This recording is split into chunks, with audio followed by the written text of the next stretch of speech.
Hello guys, welcome to Percy Fiction. So in this video, we will see, what if Percy read the Yami gives Naruto demonic bloodline harem? If you enjoy these kinds of stories, don't forget to show us some love by hitting the like button and subscribing to the channel. Your support means the world to us. Now, let's start the story. Chapter 1. The Forbidden Scroll. The attic of the big house was exactly as terrible as Percy remembered, dusty, cluttered, and filled with the unsettling remnants of quests past. Cobwebs stretched across shelves stacked with mysterious artifacts, and the faint scent of age and magic hung in the air. Percy Jackson sneezed, disturbing a new cloud of dust that danced in the afternoon sunlight streaming through the single circular window. "I know it's up here somewhere," he muttered, pushing aside a shield with a massive dent in its center.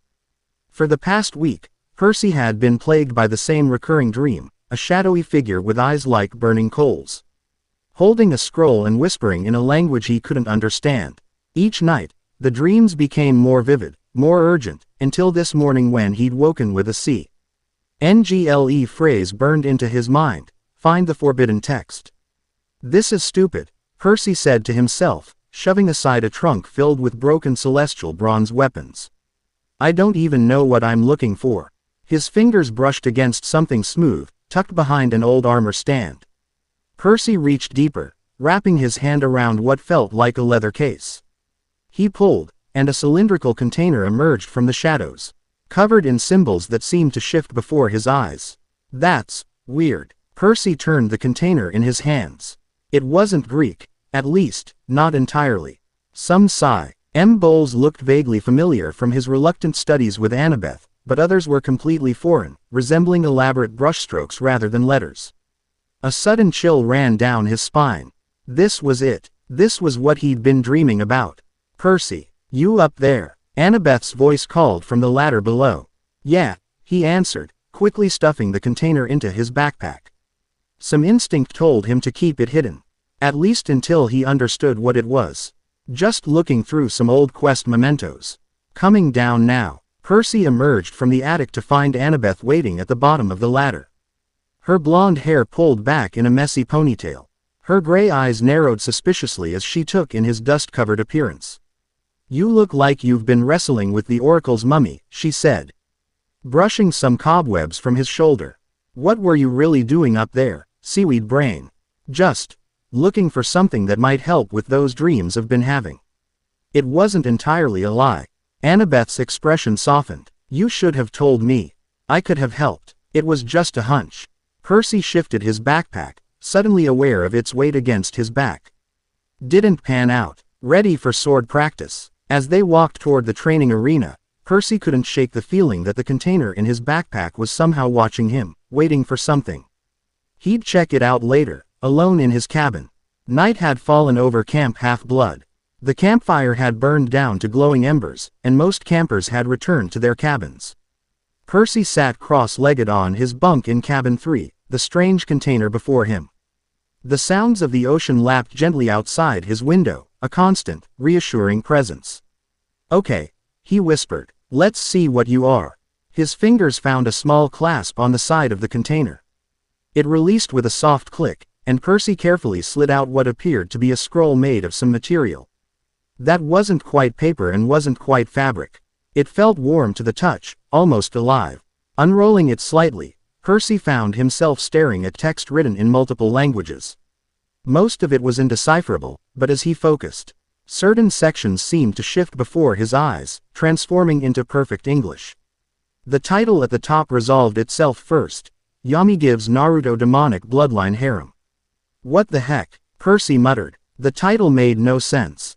It sounded like something from one of those Japanese comics that the Hephaestus kids traded among themselves. Still, something compelled him to keep reading.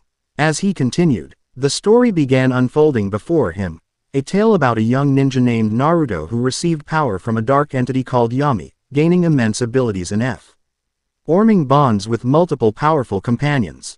It was bizarre, nothing like the ancient texts he'd grudgingly studied during his years at camp. Hours passed as Percy read, unable to tear himself away. The more he absorbed, the stranger he felt. a tingling warmth spreading from his fingertips up his arms, a pressure building behind his eyes.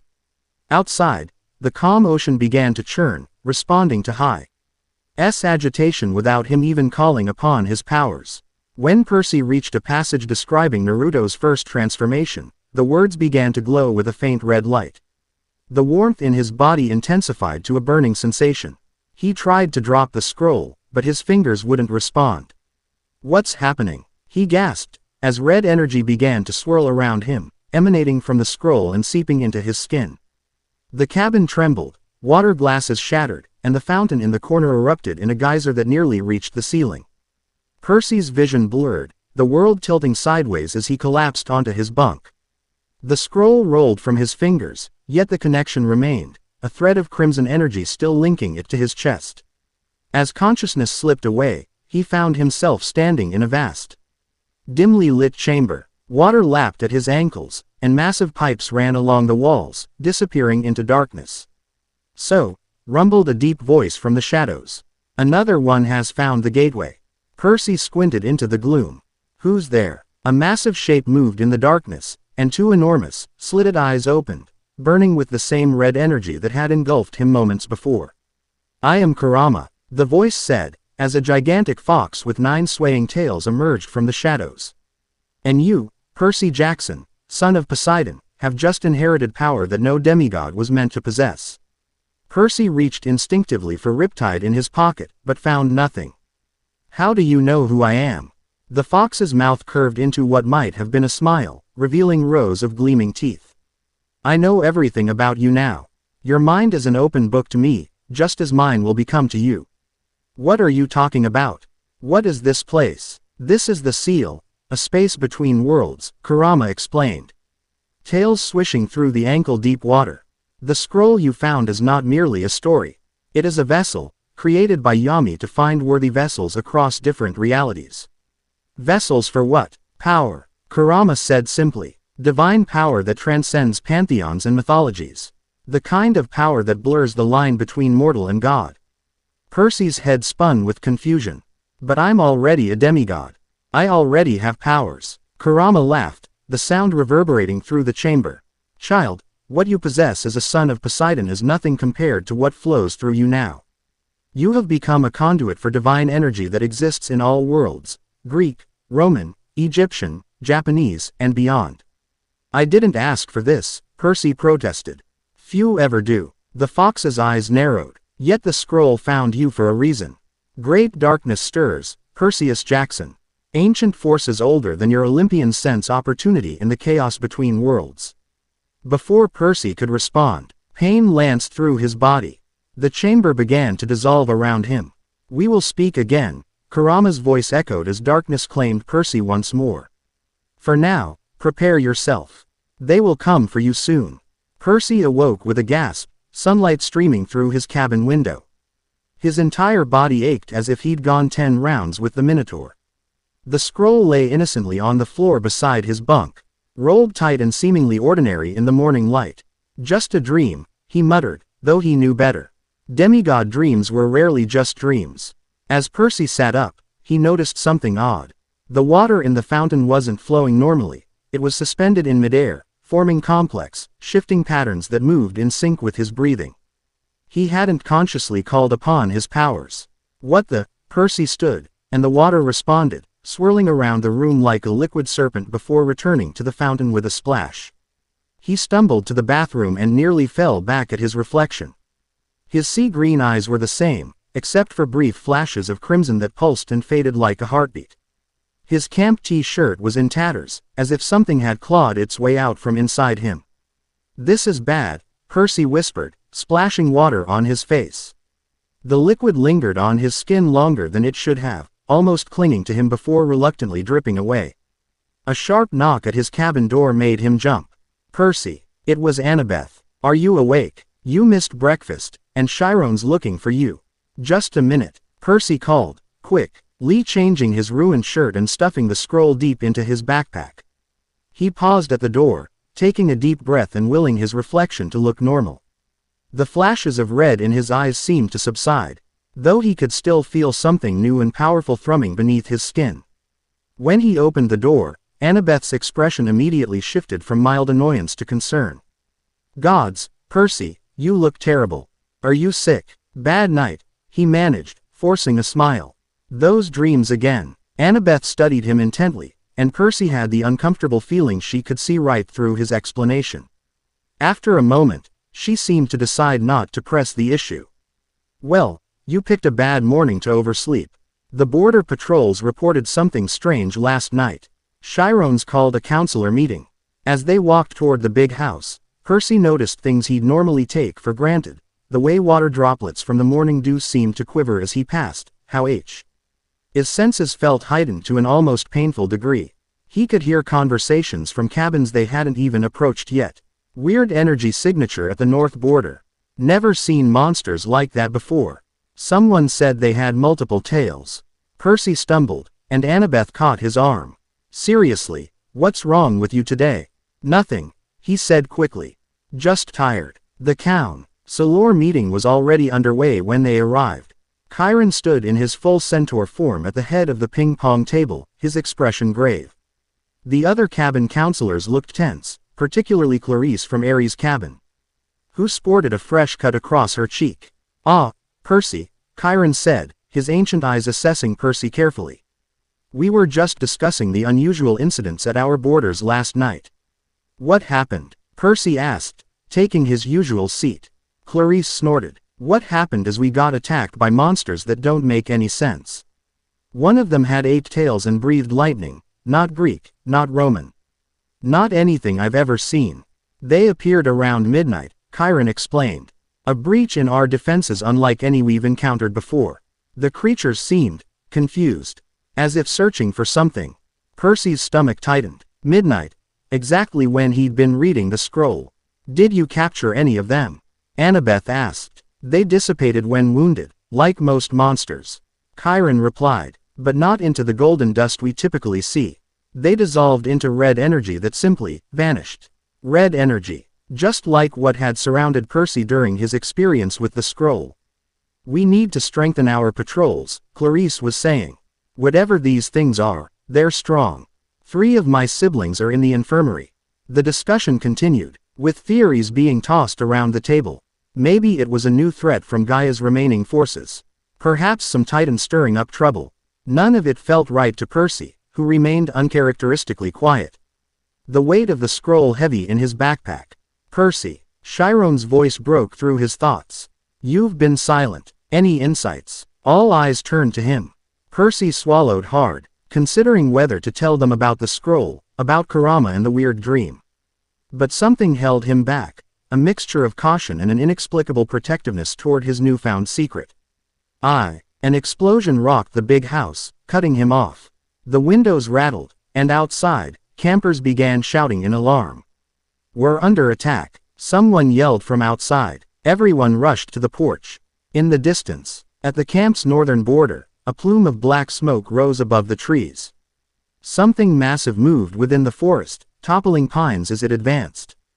Battle stations, Chiron commanded. Senior counselors, lead your cabins. As the others rushed to organize their siblings, Chiron held Percy back with a firm hand on his shoulder. Percy, he said quietly, if there's something you're not telling me, now would be the time. Percy hesitated, the truth on the tip of his tongue. But before he could speak, another explosion shook the ground, closer this time. Clarice ran back up the steps, spear in hand. It's breaking through the boundary. We need everyone, now. The moment was lost. Percy unsheathed Riptide, the familiar weight of the sword both reassuring and somehow different, the celestial bronze gleaming with a faint reddish tint that hadn't been there before. Later, Percy promised Chiron, and raced toward the battle. The scene at the border was chaos. A creature that defied description, part serpent, part wolf, with multiple thrashing tails, was forcing its way through the camp's magical barriers.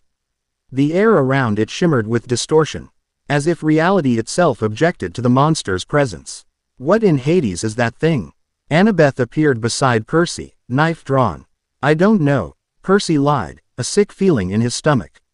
He recognized the creature from the scroll, a biju, a tailed beast from another world entirely. Camp Half-Blood's defenders had formed a semicircle around the boundary breach. Apollo's archers sent volley after volley into the beast. But the arrows simply dissolved into red mist upon impact. The Hephaestus cabin had wheeled out automated ballistae, but even their explosive bolts merely enraged the creature rather than wounding it. "Our weapons aren't working," Clarice shouted, backing away after her electric spear made contact with no effect. The monster fixed its gaze on the assembled demigods, multiple eyes blinking independently. Then, impossibly, it spoke, a guttural, rumbling voice that seemed to bypass ears and resonate directly in their minds. "Where is the vessel? We sense the power of Yami." Percy froze. It was looking for him, for what had happened to him last night.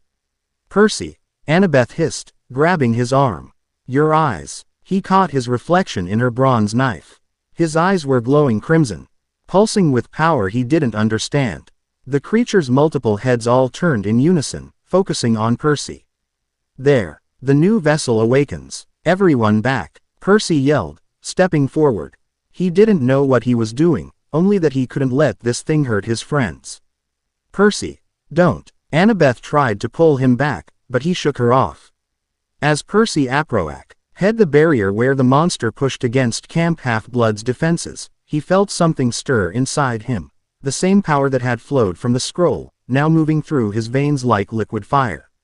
In his mind, he heard Kurama's voice. "Use it, boy. Show them what you've become." Percy raised his hand instinctively. Water from the nearby creek responded, but not as it normally would. Instead of simply rising or changing direction, it transformed, becoming denser, heavier, charged with energy that made it glow with an inner light. "I don't know what you are," Percy called to the creature, "but you're not welcome here." He thrust his hand forward, and the transformed water shot toward the monster in a concentrated jet that pierced through its hide like a celestial bronze spear. The creature howled, recoiling as actual damage registered for the first time. "Impossible," it growled. "The power is not yet mature. You cannot control it. Watch me," Percy challenged, though he had no idea if he could repeat what he'd just done. The power inside him felt wild, unpredictable, a storm barely contained within his skin. Behind him, he was dimly aware of the other campers staring in shock. This wasn't his usual water control. This was something else entirely. The monster gathered itself, all tails raised like scorpion stingers. "You will come with us, vessel.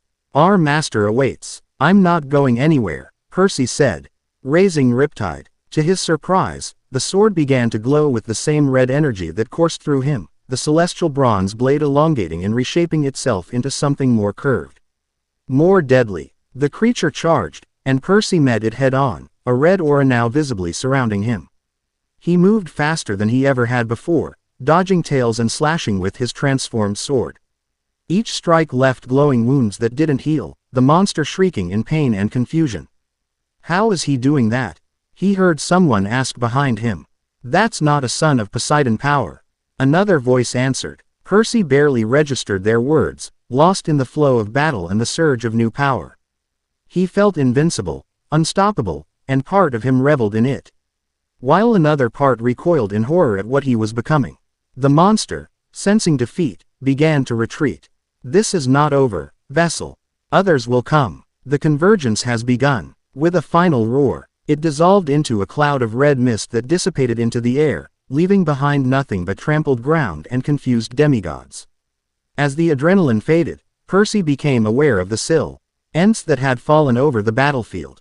Everyone was staring at him, at the red aura still flickering around his body, at his eyes that he knew were still glowing crimson, at Riptide which had returned to its normal form but still gleamed with an unnatural light.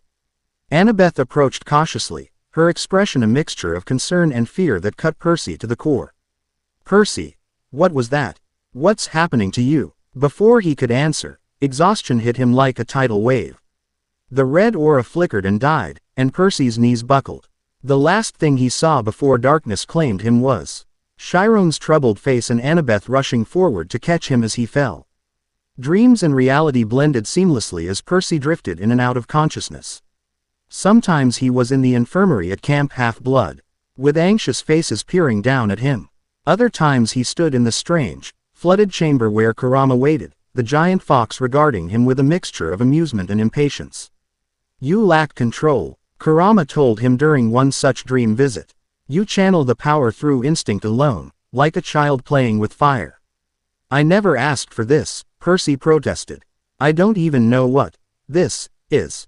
You are the vessel now, Kurama said, tail swishing through the shallow water. The scroll chose you, as it has chosen others across many worlds. Yami seeks champions who can stand against the coming darkness. Quote, what darkness? Who is Yami? The fox's massive head lowered until one great eye was level with Percy. Yami exists in all worlds, under many names. Chaos, void, the formless dark from which creation emerged. In your Greek myths, perhaps closest to Erebus, though far more ancient. And this darkness that's coming. Balance shifts across realities, Kurama explained. The boundaries between worlds grow thin. Ancient powers that should remain separate have begun to bleed together. Some seek to exploit this, to devour the divine essence of other real myths and become supreme gods across all existence. Percy's head swam with the implications. And I'm supposed to stop this. I'm just a demigod. Kurama laughed, the sound reverberating through the chamber. Not anymore. The scroll has changed you, Perseus Jackson. You are becoming something new, a nexus of divine power drawn from multiple sources. Neither fully mortal, nor truly God, but something in between. Great, Percy muttered. Just what I needed. More complications. Your friends fear what they do not understand, Kurama observed. They saw your power today and recoiled from it. Even your Annabeth looked at you differently. The memory stung. They're just concerned. Perhaps. Or perhaps they sense what I know, that you are evolving beyond them, becoming something they cannot comprehend. I don't want to be different, Percy insisted. I just want to protect them. Noble, Kurama said, though his tone suggested he found the sentiment naive. But you cannot return to what you were. The only path now is forward, to master what you have become, or be destroyed by it. The chamber began to fade, water rising around them. Wait, Percy called. How do I control it? How do I master this power? The scroll contains the knowledge, Kurama's voice echoed as the dream dissolved. Read, learn, adapt, and do it quickly. They already hunt you. Percy awoke in the infirmary. Late afternoon sunlight slanting through the windows. His body felt heavy, drained, yet also somehow humming with suppressed energy, like a battery recharging. He's awake, Will Solace's voice came from nearby. The son of Apollo leaned over Percy, shining a small light into his eyes. Pupils normal now. How do you feel? Like I got stepped on by Tyson, Percy groaned, pushing himself up on his elbows. How long was I out? Quote, about 6 hours, Annabeth said, appearing at his bedside. Her expression was carefully neutral, but Percy could see the strain around her eyes. You collapsed after, whatever that was at the border. Percy looked around the room. Chiron stood in his wheelchair form at the foot of the bed, watching silently. In the corner, Grover nervously chewed on a tin can, his eyes never leaving Percy. Where's my backpack? Percy asked, suddenly anxious. My stuff. It's here, Annabeth said, placing it beside the bed. Percy, we need to talk about what happened. About what's happening to you. Percy swallowed hard. Part of him wanted to confess everything, about the scroll, the dreams, Kurama. But another part, a new instinct he didn't recognize, urged caution. They fear what they do not understand, Kurama had said. I'm not sure myself, he said finally. I found something in the attic yesterday, a scroll with writing I couldn't completely understand. A scroll. Chiron rolled forward, his expression sharpening. What kind of scroll? It had weird symbols, not just Greek. When I read it, Percy hesitated. It was like it activated something. I had strange dreams, and when I woke up, I could do, well, you saw. Percy, Chiron said gravely, there are artifacts in this world that were never meant for mortal hands, or even demigod hands. Objects that contain power from beyond our pantheon. Beyond Greek gods, you mean. Beyond any single group of deities, Chiron clarified. Power that exists across all mythologies, in different forms. Such objects are incredibly dangerous and unpredictable. That thing at the border, Annabeth said. It wasn't Greek. It called you a vessel. Percy nodded slowly. In my dream, I spoke to something. A giant fox with 9 tails called Kurama. He said the scroll chose me as its vessel. Grover nearly choked on his tin can. A 9-tailed fox. That's from Japanese mythology. A kitsune, and a powerful one at that. This is troubling, Chiron murmured. Very troubling indeed. Percy, I need to see this scroll. Percy reached for his backpack, but as his fingers touched it, a jolt of protective instinct shot through him. I don't think that's a good idea. The word surprised him as much as everyone else. He hadn't meant to refuse. Chiron frowned. Percy, if this SC role has affected you as deeply as it seems, we need to understand what we're dealing with. I know, Percy said, fighting against the strange reluctance. But I think only I can handle it safely now. Kurama said the scroll chose me specifically. And you trust this entity? This Kurama? Chiron asked. Percy hesitated. I don't know, but I do know that these new powers helped me stop that monster when nothing else worked. Quote, that's what concerns me, Chiron said quietly. The fact that our celestial bronze had no effect, yet your transformed abilities did. It suggests this 3T operates under different rules entirely. A commotion outside interrupted them. Clarice burst through the infirmary door, her armor splattered with something dark that wasn't blood. More of them, she reported, breathing hard. At the South Beach. Different this time. Humanoid, wearing weird armor and headbands. They're asking for the vessel of Yami, by name. Percy swung his legs over the side of the bed, ignoring the wave of dizziness. That's me. They're here for me. Percy, you're in no condition, Annabeth began. I don't have a choice, he cut her off. You saw what happened earlier. Your weapons don't work on them. But mine did. Then we need a plan, Annabeth insisted. We don't just rush in. Another explosion shook the big house, closer than the last. No time, Percy said, grabbing Riptide from the nightstand. I have to face them now, before anyone gets hurt. As Percy headed for the door, Clarice stepped aside, eyeing him warily. Whatever you've gotten yourself mixed up in, Jackson. It better not get any of us killed. That's what I'm trying to prevent, he replied, brushing past her. Annabeth caught up with him outside, grabbing his arm. Percy, wait, you don't have to do this alone.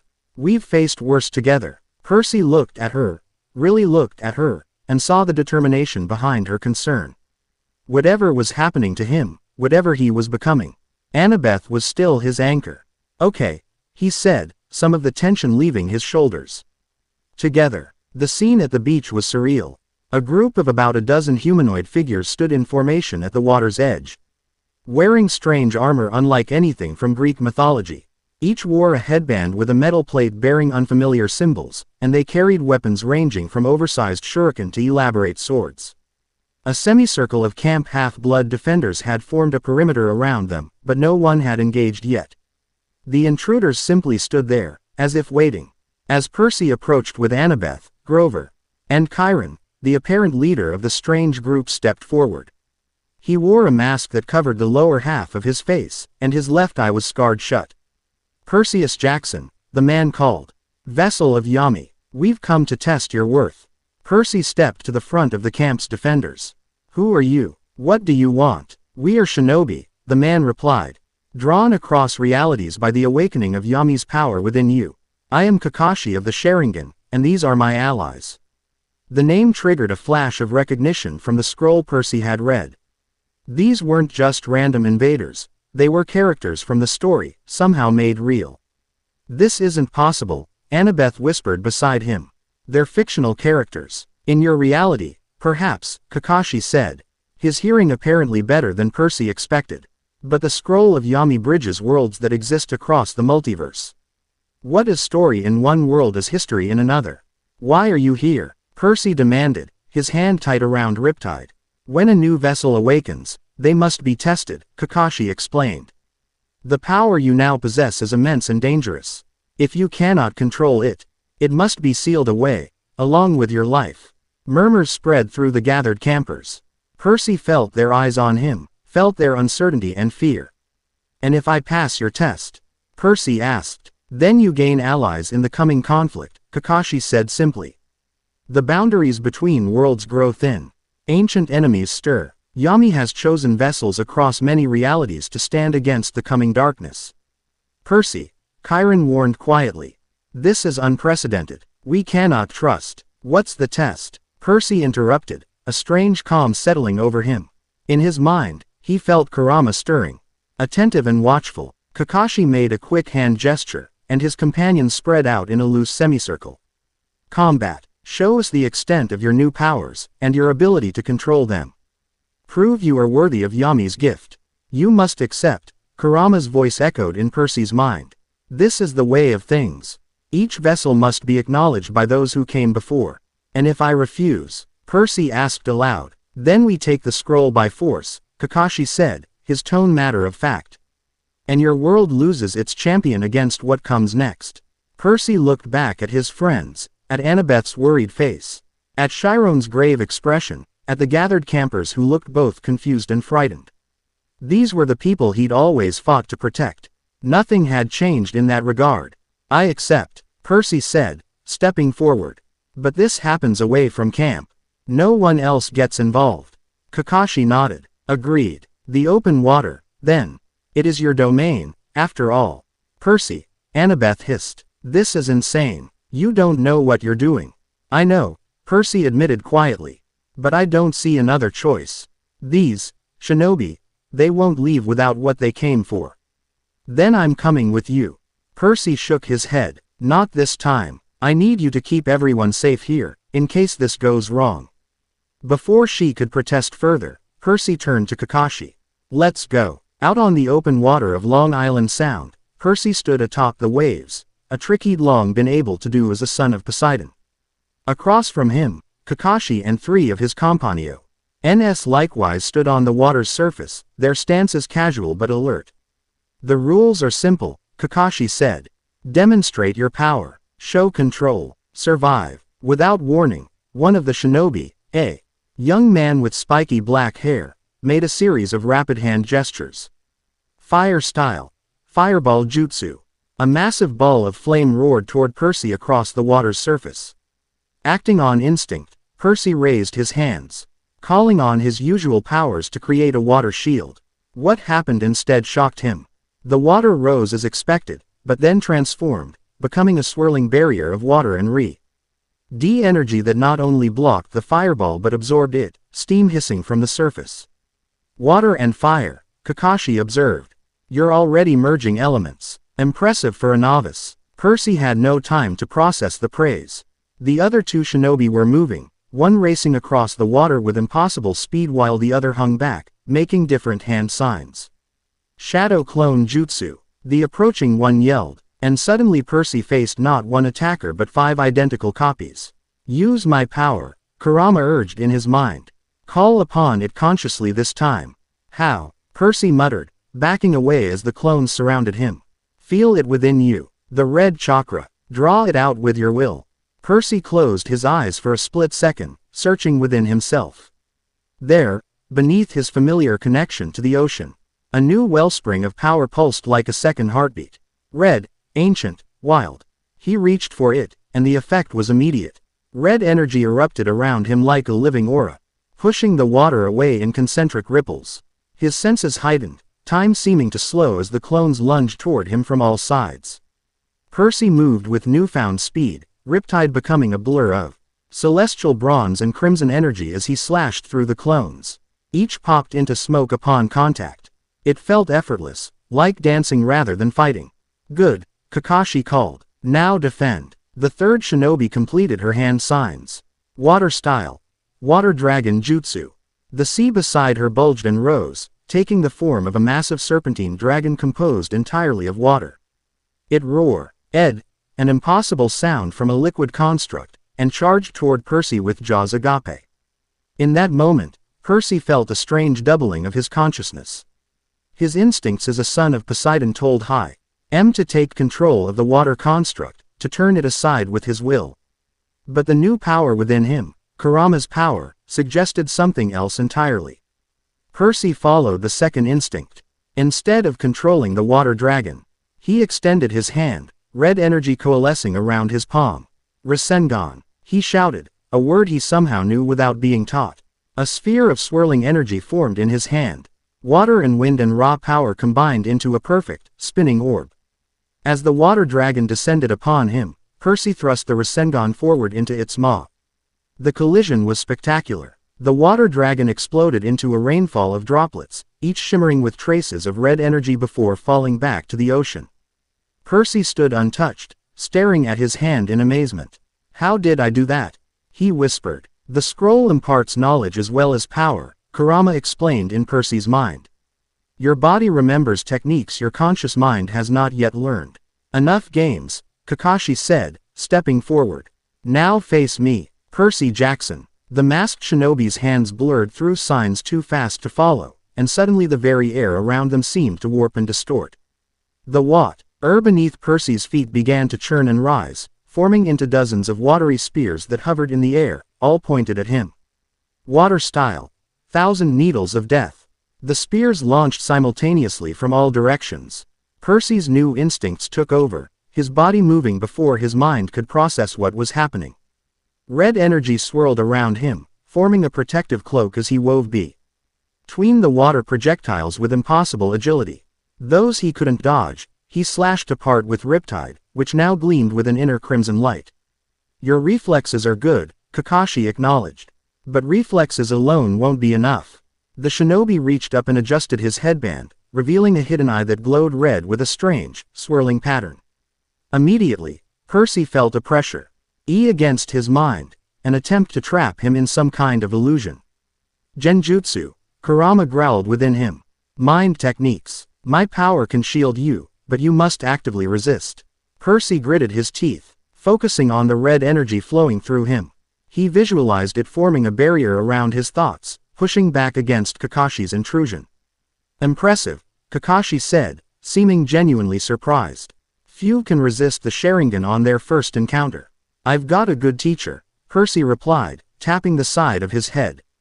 Kakashi's visible eye narrowed. "So the Nine Tails speaks to you already. Your bond forms quickly." Without warning, Kakashi vanished from sight, only to reappear directly behind Percy. "Too slow," he whispered, driving a kunai knife toward Percy's back. Percy's body twisted unnaturally, the red energy cloak extending to catch the blade before it could make contact. In the same motion, he swept Riptide in a horizontal arc that forced Kakashi to leap backward. "Better," the shinobi acknowledged. "Now show me something original. Not just the fox's power, but your own as well. What makes Percy Jackson worthy to be a vessel?" Percy hesitated, his mind racing. This wasn't just about raw power, it was about adaptation, about making this strange new energy his own. He needed to combine Kurama's power with his natural abilities as a son of Poseidon. As if in response to his thoughts, the sea around them began to churn with greater intensity. Percy extended his senses into the water, feeling its familiar pull, but now enhanced by the red energy flowing through him. An idea formed. "Let me show you," Percy said, sheathing Riptide. He raised both hands, calling to the water not just as a son of Poseidon, but as a vessel of Yami. The sea responded, with unprecedented force, massive columns of water rising around them in a perfect circle. But instead of merely controlling the water, Percy infused it with the red chakra, transforming it. The water columns took shape, forming into enormous, translucent foxes with multiple tails, each composed of water but burning with inner crimson light. 9 of them in total, surrounding their battlefield like watchful guardians. "Water style. 9 Guardians technique," Percy called out, the name coming to him instinctively. Kakashi's eyes widened, both the normal one and the red Sharingan. "A new jutsu, created on the spot, merging your innate powers with the Nine Tails chakra." The water foxes moved in perfect synchronization with Percy's thoughts, closing their circle around Kakashi and his companions. They weren't just constructs. Percy could see through their eyes, expanding his awareness across the entire battlefield. "Enough," Kakashi said, lowering his hands and covering his Sharingan eye once more. "The test is complete." Quote, the water foxes remained in position, watchful and waiting for Percy's command. He could feel their power, his power, humming through the air. "Did I pass?" Percy asked, maintaining his focus on the constructs.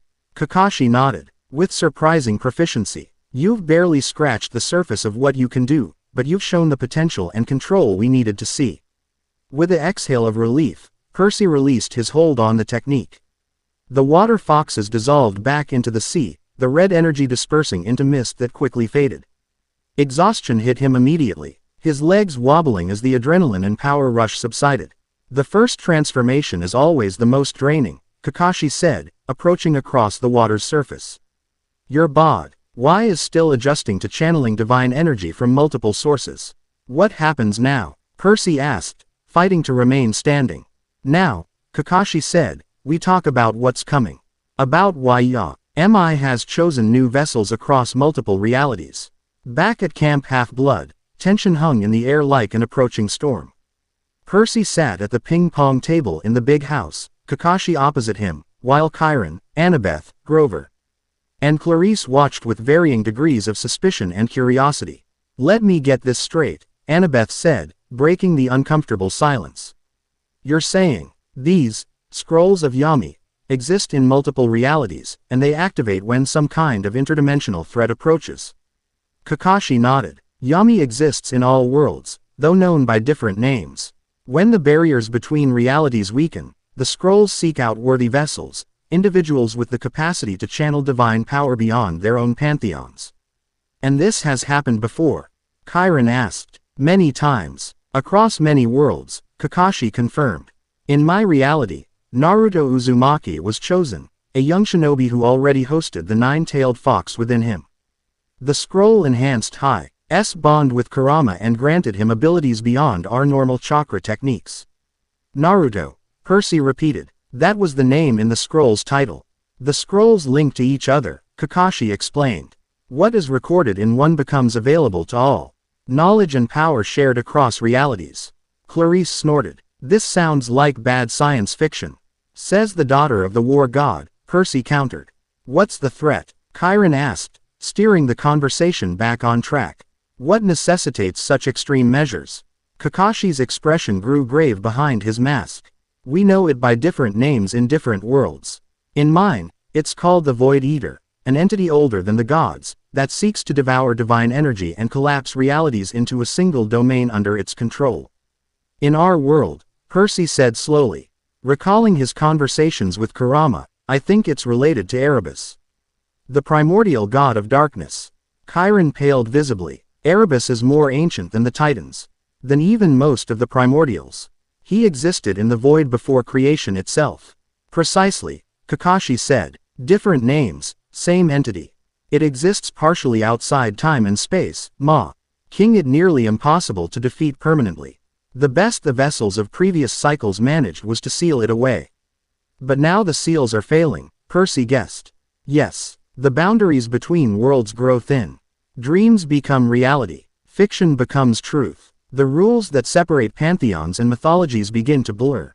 That explains the monsters at our borders," Annabeth realized.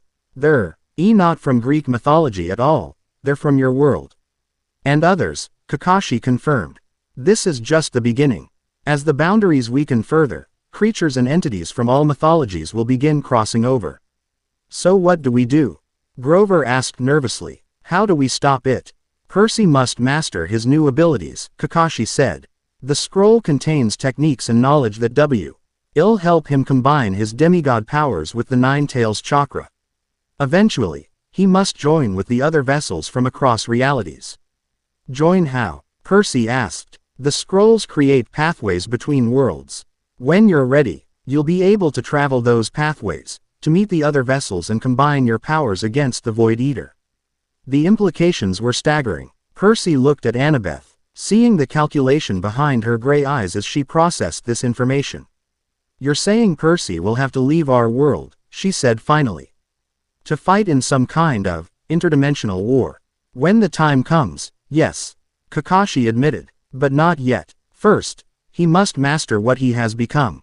"And you'll teach me?" Percy asked. "I can teach you the basics of chakra control, to channel and shape the Nine Tails power. But ultimately, your path is unique. No vessel before you has been a Greek demigod. You must discover for yourself how to merge these different sources of power." Chiron cleared his throat. "This is all quite extraordinary, and frankly, difficult to accept. How do we know you're telling the truth? You don't, Kakashi said simply. But the evidence is before you. The monsters that your weapons couldn't harm, Percy's new abilities, my presence here despite being, as you noted, fictional in your reality. I believe him, Percy said quietly. All eyes turned to him in surprise. It explains the dreams I've been having for weeks. And it feels true. I can't explain how, but deep down, I know he's right. Percy, Annabeth began. I've felt it coming, Annabeth, he interrupted. Even before the scroll, something ancient stirring, darkness gathering at the edges of everything. This makes sense in a way nothing else has. A tense silence fell over the room. Finally, Chiron sighed deeply. If what you say is true, then Camp Half-Blood stands with Percy Jackson, as we always have. If this threat is as grave as you claim, we cannot afford to dismiss it. Thank you, Percy said, relieved. He turned to Kakashi. So what's the first lesson? The shinobi's eyes crinkled in what might have been a smile beneath his mask. The first lesson is rest. Your body needs time to adjust to the changes taking place within it. Tomorrow, we begin with meditation, learning to access and control the Nine Tails chakra at will, rather than in moments of crisis. As the meeting disbanded, Annabeth pulled Percy aside, her expression troubled. Percy, are you sure about this? Trusting someone who, until today, was literally a fictional character in a story. I know it sounds crazy, Percy admitted, but after everything we've been through, titans, giants, jumping into Tartarus, is this really that much stranger? Annabeth studied his face. Your eyes still flash red sometimes. When you're not paying attention. Percy felt a pang of worry. Does it scare you? She hesitated just long enough for him to notice. It doesn't scare me. It concerns me. This power, it's changing you, Percy. I just want to make sure it doesn't change who you are. I'm still me, he promised, taking her hand. Just me with some extras now. Extras that might take you away from this world. She pointed out. Away from us. The thought sent a chill through Percy. He hadn't fully processed that part of Kakashi's explanation, that eventually, he would need to leave this reality to join other vessels in some cosmic battle. That won't happen anytime soon, he assured her, hoping it was true. And whatever happens, whatever I become, I'm always coming back to you. That's one thing that will never change. Annabeth's expression softened slightly. Just be careful with the scroll, okay? We don't know everything it might do to you. I will, Percy promised. No more late-night reading sessions with ancient artifacts. As they walked from the big house back toward the cabins, Percy was acutely aware of the stares and whispers from other campers. News of what had happened at the beach had spread quickly. Some looked at him with awe, others with apprehension or outright fear. They'll get used to it, Annabeth said, noticing his discomfort. They got used to you being a son of Poseidon, didn't they? Eventually, Percy agreed, though he wasn't convinced this was the same. Being a demigod was one thing. Everyone at camp was at least half divine. But what he was becoming now was something else entirely. Back in cabin 3, Percy sat on his bunk, the scroll before him once more. Its presence seemed different now, less mysterious, more purposeful. He understood what it was, if not everything it contained. You did well today, Kurama's voice rumbled in his mind. Few vessels adapt so quickly to their first transformation. Thanks, I guess, Percy murmured. Though I still don't really know what I'm doing. You will learn. The scroll contains all you need to know, techniques, histories, the experiences of previous vessels. Previous vessels like Naruto? Percy asked, recalling the name from the scroll's title. The story I started reading. Yes, though calling it a story is imprecise. Think of it as a record, events that happened in another reality. Preserved here for you to learn from. Percy considered this. So when I read about Naruto getting powers from you, that wasn't just a story, it was showing me what would happen to me. In a manner of speaking. The circumstances differ, but the essence remains the same. Yami chooses vessels with certain, compatible qualities. Like what? Determination, loyalty, a willingness to sacrifice for others. And most importantly, a nature that can withstand the burden of power without being corrupted by it. Percy wasn't sure whether to feel flattered or terrified by that assessment. And these other vessels, the ones I'm supposed to eventually meet. Are they all, like me, similar in potential, different in origin? Some are shinobi, like those you met today. Others come from worlds of soul reapers, alchemists, mages, or technologies your reality has not yet dreamed of. All united by Yami's purpose, which is, to preserve the balance between realities. To prevent any single divine force from dominating all existence. To stand against the Void Eater when it rises. Percy's head swam with the enormity of it all. Just when he thought he'd found his place in the world, a powerful demigod, but still just a demigod, everything had changed again. New powers, new responsibilities, new threats on a scale he could barely comprehend.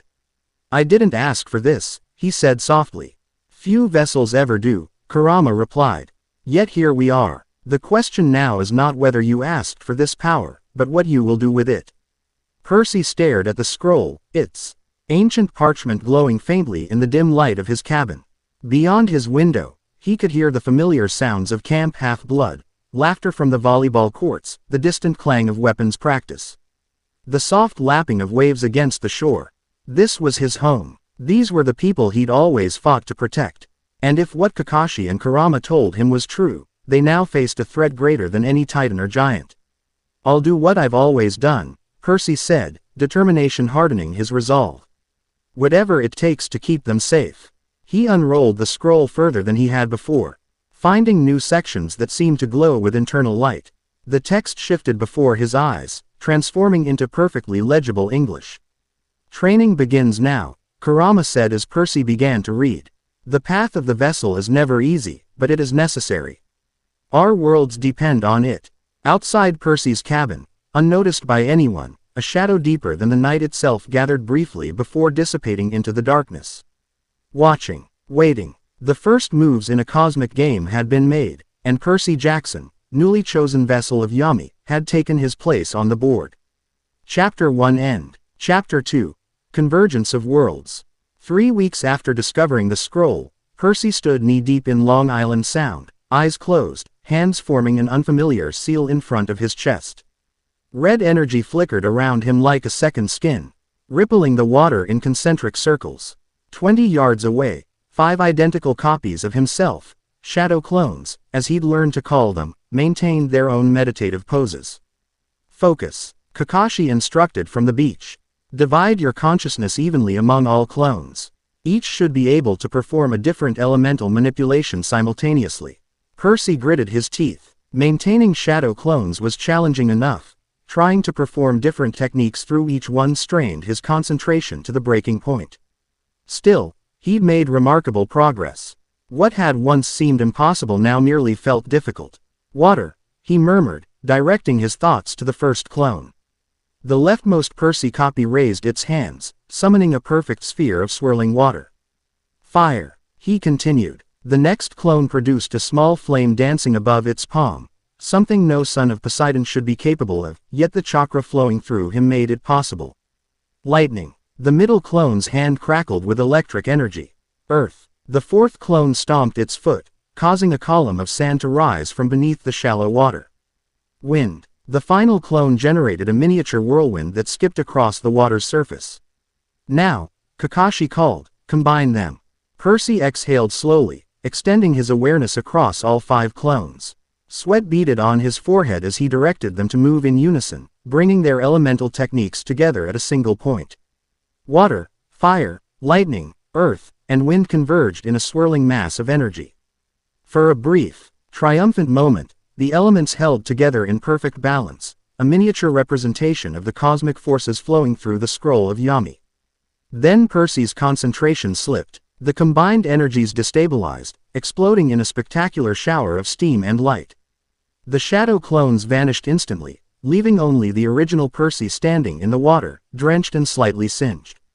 He slumped forward, catching himself on his knees.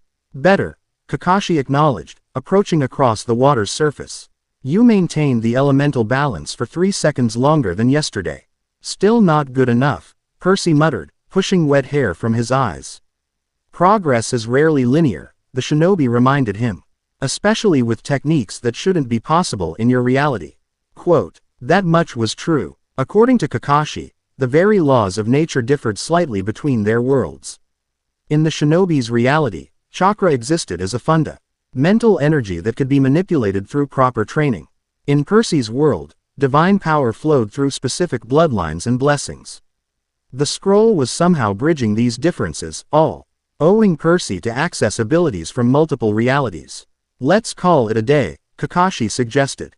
You've been at this for hours. Percy straightened, surveying the darkening sky. One more attempt. The shinobi's visible eye regarded him thoughtfully. Your determination is admirable, but there's such a thing as pushing too hard. The dreams are getting worse, Percy admitted quietly. More frequent, more urgent. Something's coming, Kakashi. Something big. I need to be ready. After a moment, Kakashi nodded. Very well. One more attempt, then rest. This time, don't create separate clones for each element. Try channeling all 5 elements through your original body. Percy's eyes widened. Is that even possible? For a normal shinobi? No. Most can master only 1 or 2 elemental chakra natures in a lifetime. But you are not merely a shinobi, Percy Jackson. You are a vessel of Yami, with the power of the 9 tails and the blood of Poseidon. Normal limitations may not apply. Encouraged by this assessment, Percy closed his eyes again, centering himself. The past weeks of training had taught him to recognize the different energy sources flowing through him, the familiar Ul of the ocean representing his demigod powers, the wild, crimson force of Kurama's chakra, and something deeper, more ancient, Yami's essence, binding it all together. Focus on the convergence point, Kurama's voice guided him. Where the energies meet and transform. Percy extended his awareness inward, finding that nexus within himself. Instead of separating the energies, he allowed them to be LE.ND, sea green and crimson swirling together like mixing paints, creating something new. Power surged through him, different from anything he'd experienced before. Percy raised his hands, and the water around him responded, but not as it usually did. Instead of simply rising, it began to change, cycling through different states of matter. Water became steam, became lightning, became earth, became wind, all flowing in a continuous circuit around his body. Yes, Kakashi murmured, the 5-fold elemental technique.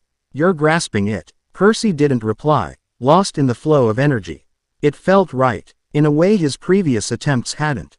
Not forcing the elements to combine, but recognizing their inherent connection, the unified source from which they all sprang. The elemental cycle stabilized, spinning faster around him.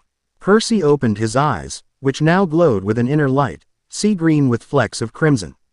With a fluid gesture, he directed the elemental energy upward, forming a towering column that reached toward the clouds. Now shape it, Kurama urged. Give it purpose. Percy envisioned a guardian, a protector. The elemental energy responded, taking the form of a colossal warrior. Composed of all 5 elements, a perfect union of opposing forces. It stood above the water, 30 feet tall, awaiting his command. Extraordinary, Kakashi whispered, to create an elemental guardian on your first attempt. Pride swelled in Percy's chest, quickly followed by exhaustion as the technique drained his reserves. The elemental warrior dissolved, its components returning to their natural states as Percy's knees buckled. This time, he didn't resist as darkness claimed him. Percy dreamed of endless corridors, each one leading to a different world. He moved between them effortlessly, glimpsing realities where the laws of physics operated differently, where magic flowed like water, where technology surpassed anything he'd ever imagined. In one corridor, he saw a boy with spiky, blonde hair and whisker marks on his cheeks, channeling crimson energy identical to Percy's own. In another, a young man with orange hair wielded a massive black sword, fighting creatures with white masks. Further still, a teenager with metal limbs clapped his hands together, transmuting matter with a flash of blue light. The other vessels, Kurama's voice explained, chosen by Yami across the multiverse. The scene shifted, and Percy found himself standing before a massive obsidian gate. Strange symbols covered its surface, not Greek, not Japanese, not any language he recognized, yet somehow readable. The convergence gate, Kurama continued. When the time comes, all vessels must gather here. When? Percy asked the emptiness. How will I know? You will know, a new voice answered, deeper than Kurama's, ancient beyond reckoning. When the Void Eater stirs fully, when the boundaries between worlds grow thin enough to tear, you will feel the call. The obsidian gate pulsed with dark energy, and Percy felt a corresponding throb within his chest, where the power of Yami had taken root. "Who are you?" Percy demanded. "Are you Yami?" Laughter echoed through the dreamscape, not malicious, but not entirely comforting either. "I am what exists in all realities, called by many names. Chaos, void, the space between spaces. I am necessity itself." "Why me?" Percy asked, the question that had plagued him since discovering the scroll. "Of all the demigods, all the heroes, why choose me?" "You crossed boundaries before I found you," the voice replied. "Between mortal and divine, between life and death. You walked in Tartarus and returned. You defied fate repeatedly. Your essence resonates with the spaces between worlds." Before Percy could question further, the dreamscape dissolved, replaced by a more urgent vision. Camp Half-Blood lay in ruins, dark figures moving among burning cabins. At the center of the destruction stood a humanoid figure composed of absolute darkness, its form constantly shifting, absorbing light and life from everything it touched. "The Void Eater," the voice whispered. "It senses your awakening. It fears what you might become." "When?" Percy asked again, desperation edging his voice. "When will this happen?" "Time flows differently between worlds," came the cryptic reply. "But the hour approaches. The Harbinger comes first, the one who walks between shadows." The vision shifted once more, showing a figure in a black cloak embroidered with red clouds. Though his face remained hidden, something about his stance radiated malevolence. "Beware the Akatsuki," the voice warned. "They serve the Void Eater, knowingly or not, harvesting vessels for their power." Percy jolted awake, gasping for breath.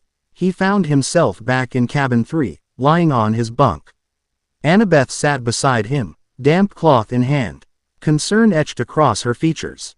"You're back," she said, relief softening her expression. "You've been unconscious for hours." Percy sat up, wincing at the stiffness in his muscles.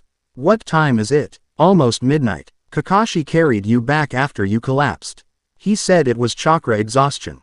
The dream lingered in Percy's mind, vivid and disturbing. "I saw things, Annabeth. Other worlds, other vessels. And something terrible coming for all of us." Annabeth's hand found his, squeezing gently. "Tell me." As Percy recounted his vision, Annabeth's expression grew increasingly troubled. When he finished, she remained silent for a long moment, processing everything he'd described. "If what you saw is true," she said finally, "we're dealing with a threat even the Olympians might not comprehend." "It's true," Percy insisted. "I can feel it, and there's something else." He hesitated, reluctant to voice the thought that had been growing in his mind for days now. "I think I'm going to have to leave soon. To find the other vessels, to prepare for what's coming." Annabeth's grip on his hand tightened. "Leave Camp Half-Blood. Leave this reality," Percy corrected quietly. "The dream showed me a gate, a way to travel between worlds. I think that's what the training with Kakashi has been preparing me for." "Percy, that's..." Annabeth shook her head, struggling to find words. "How would you even do that? How would you find your way back?" "I don't know," he admitted. "But Kurama seems to, and so does this presence I felt in the dream. Yami, or whatever it really is." Quote. Annabeth looked away, blinking rapidly. When she spoke again, her voice was steady but strained. "We've faced impossible odds before. We've always found a way through together. This is different," Percy said gently. "This isn't our world's problem alone.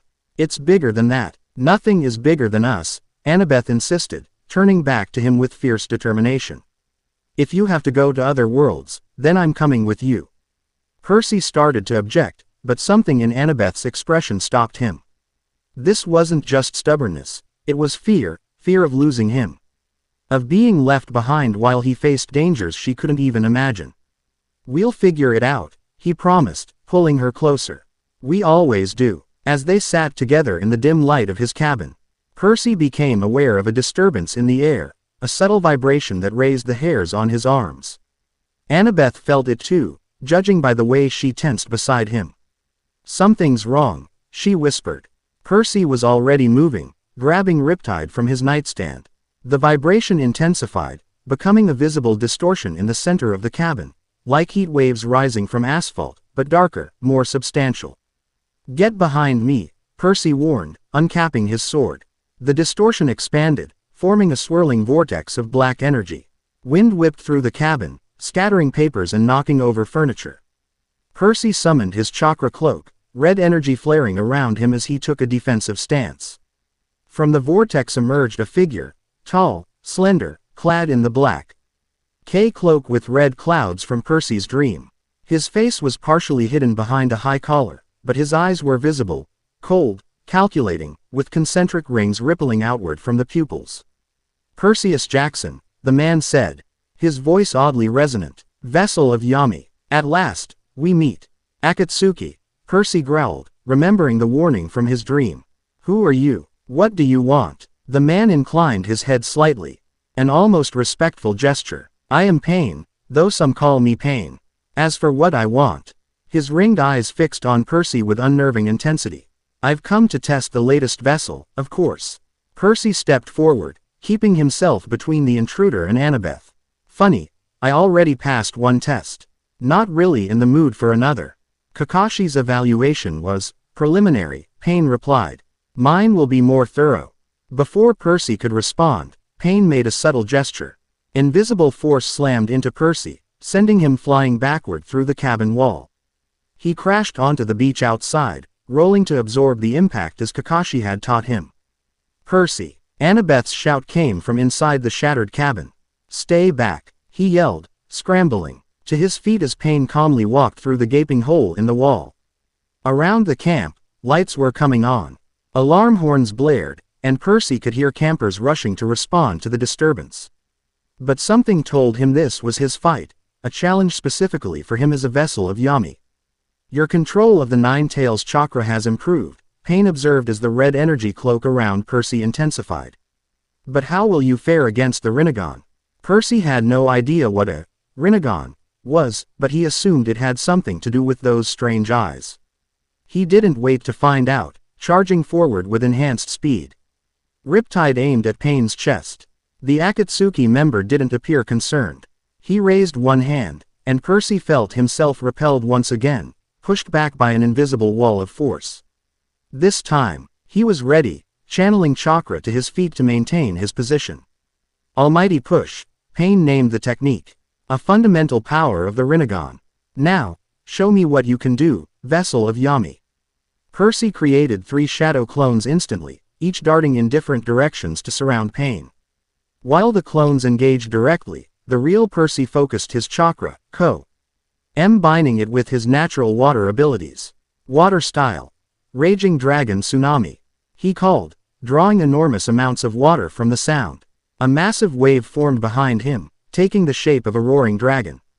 Percy directed it toward Pain, who merely watched with mild interest. As the water dragon descended, Pain raised both hands. "Shinra Tensai," he intoned. The water dragon exploded outward, droplets scattering in all directions. Percy's shadow clones were dispelled by the sheer force of the technique, leaving him alone once more. "He's strong," Kurama warned in Percy's mind. "Among the strongest shinobi in his world. Do not hold back." Percy nodded grimly, reaching deeper into his reserves. The red chakra cloak around him intensified, forming a more defined shape, a fox-like silhouette with a single tail swishing behind him. "The first tail transformation," Pain noted.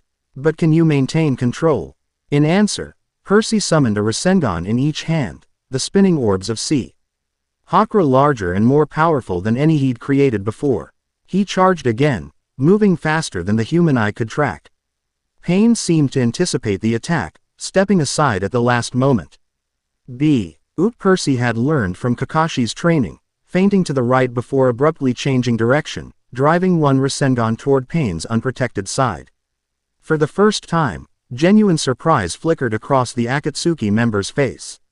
He couldn't fully evade, and the Rasengan grazed his cloak, tearing through the fabric and spinning him off balance. Percy pressed his advantage, dispelling one Rasengan to grab Pain's arm, immobilizing him while driving the second energy sphere toward his chest. Universal pull, Pain countered, his free hand extended. A chunk of the destroyed cabin wall flew toward them, intercepting the Rasengan and exploding into splinters. In the confusion, pain broke Percy's grip and created distance between them once more. Impressive adaptability, the Akatsuki member acknowledged. You learn quickly for one not born to the shinobi world. I'm a fast learner, Percy replied, gathering his chakra for another attack. By now, other campers had arrived at the scene, forming a loose perimeter around the battle. Percy caught glimpses of Clarice organizing defenders, of Chiron keeping younger campers back, of Annabeth directing strategies from the sidelines. Your friends cannot help you, Payne said, following Percy's gaze. This test is for you alone. Yeah, I'm getting really tired of these tests, Percy growled. What are you really after? Payne studied him with those unnerving ringed eyes. Information. The Akatsuki collects the tailed beasts in my world. Here, we seek understanding of how Yami's vessels develop in different realities. For what purpose? Percy demanded. Balance, Payne replied simply. Or its opposite, depending on one's perspective. The cryptic answer only heightened Percy's suspicion. This wasn't just a test. There was something else at play here. The warning from his dream echoed in his mind. Beware the Akatsuki. They serve the Void Eater, knowingly or not. I think we're done talking, Percy decided, summoning more of Kurama's chakra. The transformation deepened, a second tail forming behind him, then a third. Power surged through him, wild and difficult to control. Percy felt his consciousness beginning to blur, instinct threatening to overwhelm rational thought. Careful, Kurama cautioned. The more tails you manifest, the harder it becomes to maintain your identity. Percy fought for balance, for clarity amid the rush of primal energy. He couldn't afford to lose control. Not here, not with his friends so close. Payne watched the transformation with clinical interest. The three-tailed state, further than I expected on your first attempt. But can you wield it effectively? In response, Percy slammed his hands into the sand. The earth trembled, then erupted as massive chains of water and chakra burst upward, surrounding Payne from all sides. The technique came to him instinctively, knowledge from the scroll manifesting through his desperate need. Adamantine sealing chains, Percy named it, though he'd never used it before. The chains whipped toward Payne with deadly precision. For a brief moment, genuine alarm showed in the Akatsuki member's eyes. He performed a series of rapid hand signs, summoning jutsu. In a massive burst of smoke, 5 additional figures appeared around Payne, all wearing the same cloak, all with the same ringed eyes. Percy faltered in confusion. Were these shadow clones? No, Kurama explained. The 6 paths of Payne. One consciousness controlling multiple bodies. Before Percy could process this new complication, the 6 Pains attacked simultaneously, each using different abilities. One launched missiles from mechanical arms embedded in its cloak. Another summoned a massive rhino-like creature that charged toward Percy. A third created a gravitational singularity that began pulling everything toward it. Fighting multiple opponents was nothing new to Percy, but these moved with perfect coordination, covering each other's vulnerabilities without a word exchanged between them. Even with 3 tails of chakra enhancing his abilities, Percy found himself on the defensive. A barrage of missiles forced him to dodge right, directly into the path of the charging summoned beast. Percy barely twisted away in time, only to be caught by a gravitational pull from another direction. As he struggled against the force, one of the Pains appeared beside him, placing a black rod against his chest. Pain unlike anything Percy had ever experienced lanced through him. The chakra cloak flickered and destabilized as the rod disrupted the flow of energy within his body. He dropped to one knee, gasping. The receiver rods can disrupt even a tailed beast's chakra, Payne explained. A useful tool for subduing vessels. Percy gritted his teeth, fighting through the pain. This had gone beyond a test. This was an attempt to neutralize him. With a surge of desperate strength, he grabbed the rod, his hand burning at the contact, and snapped it in half. Enough, he roared, his voice distorted by Kurama's influence. Something new awakened within him, not the 9 tails power, but his own demigod abilities, enhanced and transformed by Yami's influence. The ground beneath them trembled violently. The nearby ocean responded to his rage, massive waves building offshore. Percy rose to his feet, sea-green energy now mixing with the crimson chakra around him. His eyes glowed with dual colors, red and green swirling together. When he spoke again, his voice carried power that resonated through the air itself. I am Percy Jackson, son of Poseidon, vessel of Yami, host to Kurama. This is my world, and you are not welcome here. The declaration seemed to ripple outward, affecting reality itself. The 6 paths of pain faltered momentarily, as if encountering resistance from the very fabric of this world. Percy seized the opportunity, channeling his combined powers into a devastating attack. The ocean surged forward in a massive wave, but as it approached, it transformed, becoming not just water, but a mixture of all elements, infused with divine energy that transcended normal chakra. Divine art. Convergence wave. Percy named the technique as it formed. The elemental tsunami crashed into the 6 paths of pain with overwhelming force. 5 of the bodies were swept away instantly, their connection to pain severed by the divine energy infused in the attack. Only the primary body remained, protected by some kind of energy barrier. Percy didn't relent. Drawing on reserves he didn't know he possessed, he formed a Rasengan unlike any he'd created before, larger, denser, swirling with sea green and crimson energies perfectly balanced. This ends now, Percy declared, charging forward with the massive sphere of power. Pain's eyes widened slightly, the first genuine emotion Percy had seen from him. He raised both hands, gathering what appeared to be all his remaining power. Shinra Tensei. The 2 techniques collided with catastrophic force. A dome of pure energy expanded outward from the point of impact, temporarily blinding everyone in the vicinity. The shockwave knocked down trees and created a crater in the beach where they stood. When the light faded and the dust settled, Percy stood at the center of the crater, breathing heavily but still on his feet. A few yards away, Pain was down on one knee, his cloak in tatters. Blood trickling from the corner of his mouth. Extraordinary, the Akatsuki member murmured. To think a vessel from this reality could advance so quickly. Percy approached cautiously, riptide raised. Tell me the truth now. What does the Akatsuki want with the vessels of Yami? Pain regarded him with those unsettling ringed eyes. The truth is rarely simple, Percy Jackson. The Akatsuki collects power to bring balance to a chaotic universe, to end the cycle of hatred and suffering. By serving the Void Eater, Percy challenged. Something flickered across Pain's face. Surprise, perhaps, or confirmation. Is that what Yami told you? Interesting. Answer the question, Percy demanded. Pain rose to his feet with deliberate slowness. The entity you call the Void Eater has many names, many aspects. Some see it as destruction incarnate. Others, as necessary renewal. The Akatsuki seeks to harness its power to reshape reality itself, to create a world without suffering. By destroying this one, Percy guessed.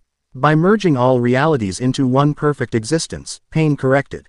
A reality where divine power flows freely, where death itself can be overcome. Is that not worth fighting for? The vision of Camp Half-Blood in ruins flashed through Percy's mind. Not at this cost. Pain studied him silently for a moment. You've passed the test, Percy Jackson. Your power exceeds expectations, and your resolve is impressive. We will meet again, when the convergence begins. I'll be ready, Percy promised grimly. Pain nodded, then raised his hand. The same dark vortex that had brought him began to form behind him. Seek out the other vessels. Learn to cross the boundaries between worlds. Time grows short. Why are you telling me this? Percy asked suspiciously. Aren't we enemies? Enemy is a limited concept, Pain replied. We both seek balance. We merely disagree on the method. Remember, Percy Jackson, true peace cannot come until the cycle of hatred ends. One way or another, the old world must die for the new one to be born. With those cryptic words, Pain stepped backward into the vortex. It collapsed behind him, leaving only disturbed air and the crater in the beach as evidence of his presence. Percy's enhanced state faded, the chakra cloak dissipating as exhaustion hit him full force. He swayed on his feet, barely registering the approaching figures of Annabeth, Chiron, and the others rushing to his side. Percy. Annabeth reached him first, supporting him as his knees buckled. Are you all right? What was that? Who was he? Trouble, Percy managed, fighting to stay conscious. Big trouble. As darkness claimed him once more, one thought burned in his mind. He needed to find the other vessels, and soon. The game was advancing faster than anyone had anticipated, and the pieces were already in motion. Percy stood before the camp counselors in the big house, the scroll of Yami open on the ping-pong table between them. 3 days had passed since his confrontation with pain, and in that time, the urgency of his situation had only grown clearer. "I need to go," he repeated, meeting each person's gaze in turn. "The Akatsuki is moving between worlds, gathering information about the vessels of Yami. If I don't find the others first, we'll be picked off one by one." "But how?" Annabeth asked the question on everyone's mind.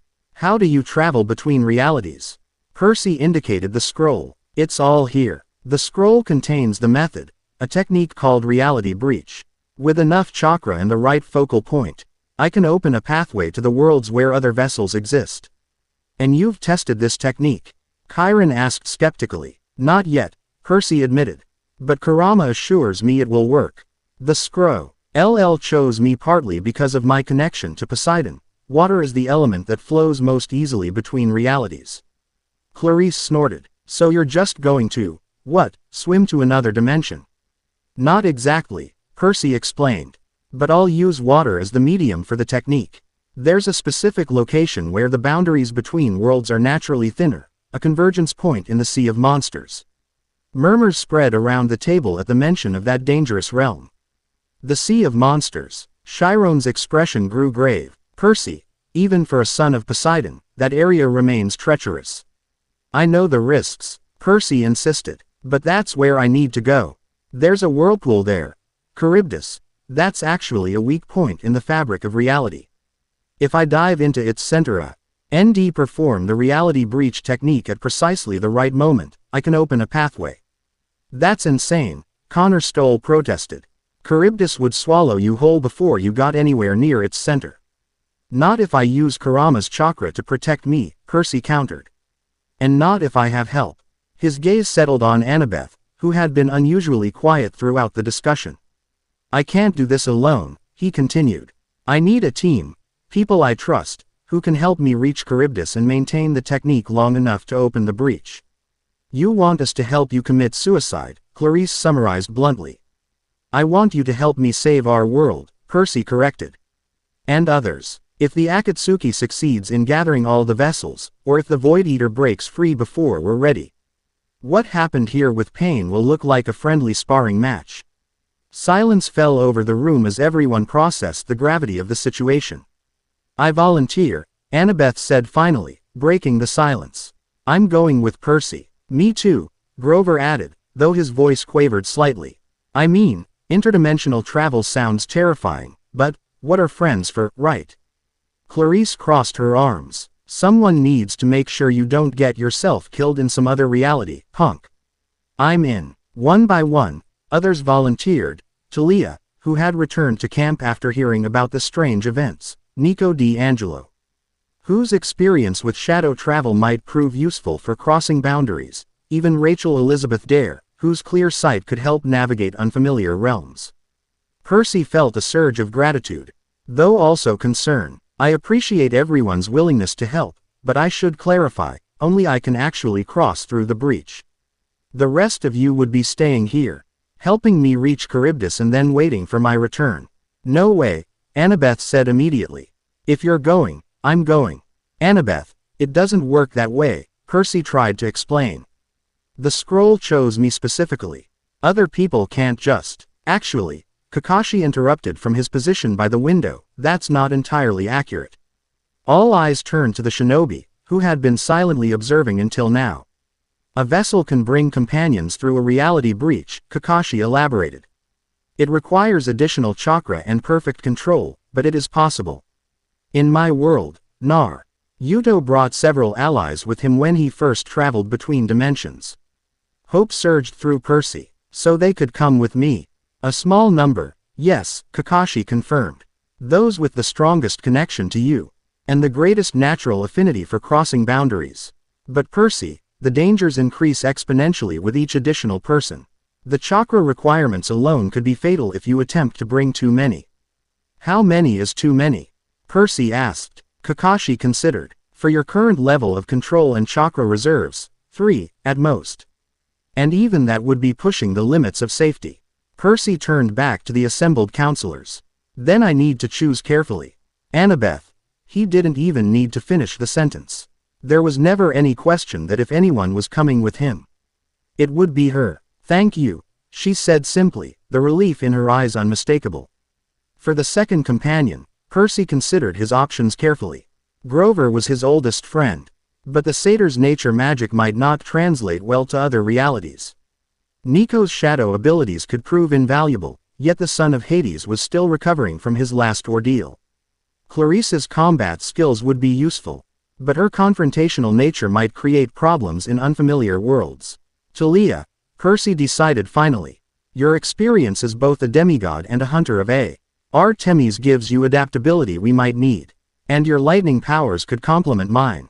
Talia nodded, her electric blue eyes serious. I won't let you down. For the third, Percy began. That would be me, interrupted a new voice from the doorway. Everyone turned to see a figure leaning against the frame. Tall, lean, with tousled black hair and sea green eyes identical to Percy's.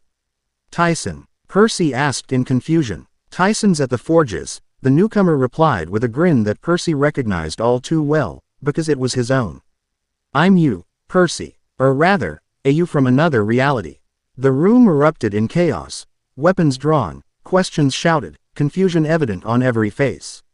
Kakashi moved with blinding speed, positioning himself between the intruder and the others, kunai in hand. Explain, the shinobi demanded, Sharinganai uncovered and gleaming. The other Percy raised his hands in a placating gesture. No need for that, I'm not here to fight. I'm here to help. Prove you're who you claim to be. Percy demanded, riptide drawn and ready. The doppelganger reached slowly into his pocket and withdrew a familiar pen. Anaklusmos, he said, uncapping it to reveal an identical celestial bronze sword. Gift from Chiron, originally Hercules' sword, passed down through Zoe Nightshade. Anyone could know that, Annabeth challenged. True, the other Percy acknowledged. But would they know that you called me, Seaweed Brain, first on the quest for the Master Bolt? Or that you kissed me for luck before I blew up Mount St. Helens? Or that we fell into Tartarus together because I wouldn't let go of your hand? Annabeth paled slightly, her grip on her dagger loosening. I still don't understand, Percy said, though he'd lowered Riptide slightly. How are you here? Why? The same reason you're planning to leave, his counterpart explained. The boundaries between worlds are weakening. I've been tracking the Akatsuki across realities for months now. When they came after you, it created a ripple I could follow. The alternate Percy, Percy2, as they decided to call him, leaned forward, his expression grave. Not the only vessel they've targeted. 3 others have already disappeared. This revelation sent another wave of unease through the gathered counselors. Percy studied his doppelganger with a mixture of fascination and wariness. The similarities were uncanny. Same height, same features, same scar on his palm from holding the sky. Yet there were subtle differences too. This Percy carried hymns, elf with a weariness that suggested he'd seen even more than the original, and a thin scar ran along his jawline that Percy didn't share. How did you become a vessel? Percy asked, genuinely curious. Almost the same way you did. Percy too replied. Found the scroll in the attic, started reading, boom, divine power from another reality. Except in my world, it happened 2 years ago. 2 years, Annabeth echoed. So you're more experienced with all this, Percy too confirmed. Which is why I'm here. You're planning to dive into Charybdis and open a reality breach, right? I've done it before, I can help. If what you say is true, Chiron interjected, then your presence here is both unprecedented and troubling. 2 versions of the same person existing in one reality violates fundamental cosmic laws. The old laws are breaking down, Percy too said with a shrug. That's kind of the whole problem. The Void Eater is dissolving the boundaries between worlds, and reality is getting flexible. Convenient explanation, Clarice noted skeptically. Look, Percy too said, addressing his counterpart directly. I know this is weird. But time is running out. The Akatsuki attack was random. They're systematically testing each vessel, gathering data. Soon they'll start collecting us, just like they collected the tailed beasts in Naruto's world. Percy felt Kurama stir within his mind. He speaks truth. I sense my own energy within him, though altered by his longer exposure. That, more than anything else, convinced Percy.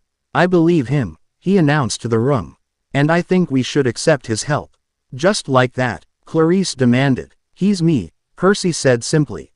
And Kurama confirms it. Besides, we need all the help we can get. Percy too nodded gratefully. Smart choice. Now, about your plan to use Charybdis, it's on the right track, but the execution needs work.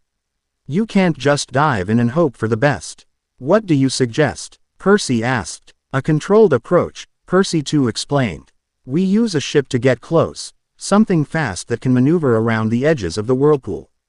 Then we create a stable platform of water and chakra combined, extending into the center. That gives us time to perform the reality breach technique properly. And you know how to do this? Annabeth asked, still looking suspicious. I've done it 6 times, Percy too confirmed. Visited 4 different realities, including this one. Where are the other vessels? Percy asked. Which should we seek first? Percy too's expression darkened. The closest breach would take us to Naruto's world, Konoha. But that's also where the Akatsuki is strongest. We'd be walking into their territory. What are our other options? There's a reality with soul reapers, powerful spiritual warriors who maintain balance between the living and dead. Their vessel, Ichigo Kurosaki, would make a powerful ally. Or there's Edward Elric's world, where they practice a science called alchemy that can transmute matter itself. Percy considered these options. If the Akatsuki is targeting vessels, shouldn't we try to warn as many as possible? That's been my mission, Percy too agreed. But we need to be strategic. Some vessels are better prepared than others. Some don't even know what they are yet. Like I didn't, until recently, Percy realized. Exactly. The scroll finds worthy candidates across realities. But the awakening happens at different times. You're actually behind schedule compared to most. Percy bristled slightly at that. I've been a little busy saving the world from titans and giants. Percy too grinned. Trust me, I know. Been there, done that. But now we're facing something that threatens all realities, not just ours. Chiron cleared his throat. Perhaps we should focus on practical matters. If you intend to attempt this reality breach, you'll need transportation to the Sea of Monsters. The Argo 2 is still operational, Leo Valdez suggested. I've been making some upgrades. She could get you there fast. Too conspicuous, Percy too countered. The Akatsuki can sense large concentrations of divine energy. We need something smaller, faster, and less noticeable. What about Blackjack? Percy suggested, thinking of his loyal Pegasus. Percy too shook his head. Too exposed, and the reality breach might be harmful to him. We need a boat. Nothing that can handle the edges of Charybdis. I might have a solution, Annabeth said slowly. My father still has connections with some experimental military contractors. There's a prototype STE, Alf vessel, designed for rough waters and virtually undetectable by conventional means. Percy too nodded approvingly. That could work. How soon can we get it? A day, maybe 2, Annabeth estimated. I'll make the call. Then we have our plan, Percy decided. Annabeth, Talia, and myself, he gestured to PERCY2, will travel to the Sea of Monsters, locate Charybdis, and attempt the reality tie breach technique to find other vessels. What about the rest of us? Grover asked. Camp Half-Blood needs defenders, Percy reminded him. If the Akatsuki returns, or if other creatures from different realities start crossing over, you'll need to be ready. Chiron nodded gravely. We will prepare as best we can. But Percy, he added, fixing both Percy's with his ancient gaze, do not lose GHT of who you were in these other worlds. The power you now wield is tremendous, and with it comes equal temptation. I know, Percy assured him. That's why I'm not doing this alone. As the meeting disbanded, Percy pulled his doppelganger aside. There's something you're not telling everyone. What is it? Percy too's expression grew somber. Sharp as ever. You're right. There's more at stake here than just finding allies. Tell me. Quote, the Void Eater doesn't just want to merge realities, Percy too explained in a low voice.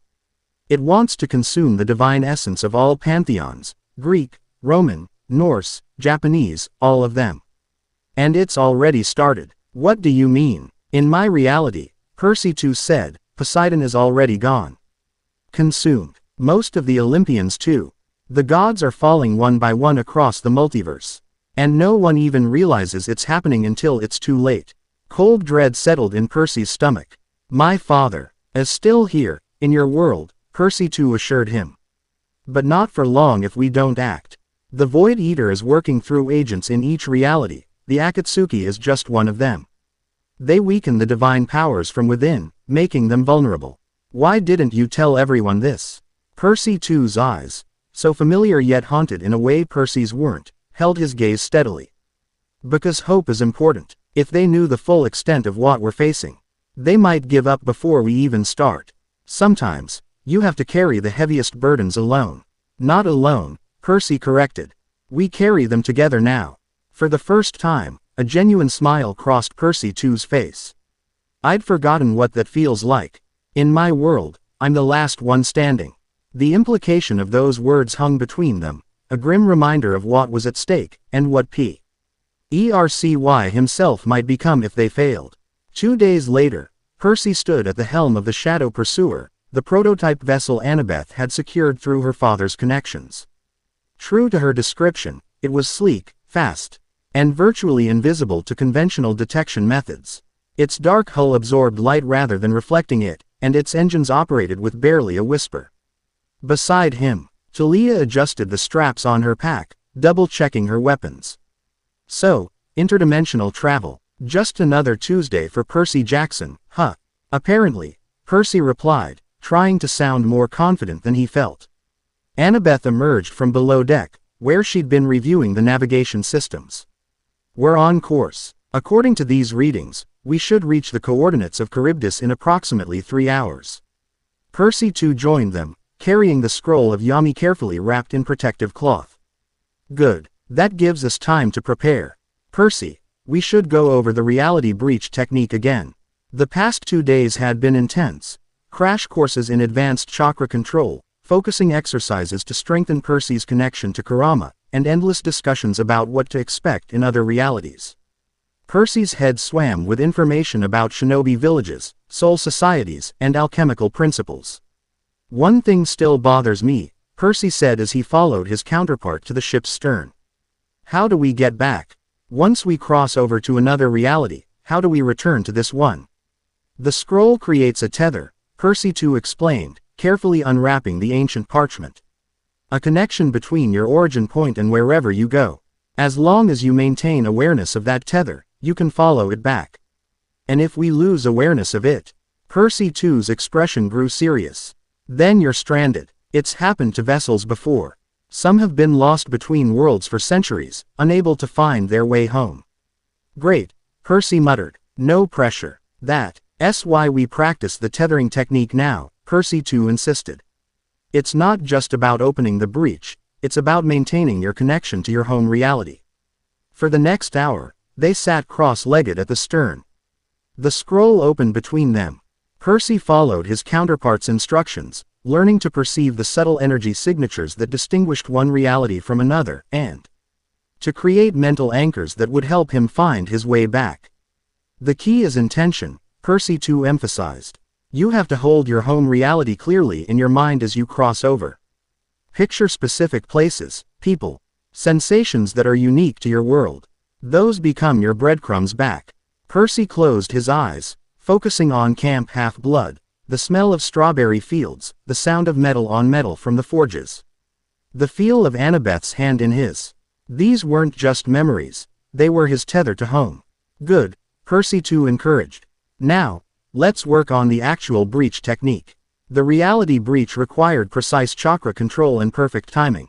Percy would need to gather enormous amounts of energy, both his natural demigod powers and Kurama's chakra, then release it in a specific pattern while visualizing their destination. Which reality should we aim for first? Percy asked. Percy too considered. Soul Society might be our best bet. Ichigo Kurosaki has experience fighting against impossible odds. And the Soul Reapers understand the concept of parallel worlds better than most. How will we find him once we're there? The vessels naturally gravitate toward each other, Percy too explained. Once we're in his reality, you'll feel a pull toward him.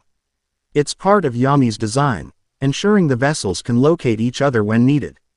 Their practice was interrupted by Talia's call from the bow. Heads up, weather's changing fast. Percy and his counterpart joined Talia and Annabeth at the front of the ship. The clear sky that had accompanied their journey had vanished, replaced by roiling dark clouds that seemed to form directly ahead of them. That's not natural, Annabeth observed, studying the rapidly developing storm. No, Percy too agreed grimly. It's a sign we're approaching a weak point between realities. The laws of physics start behaving differently. As if to emphasize his point, lightning flashed within the storm clouds, but sideways, parallel to the ocean surface rather than striking downward. The water ahead began to churn unnaturally, waves moving in circular patterns that defied normal tidal behavior. Charybdis, Percy guessed. Percy too shook his head.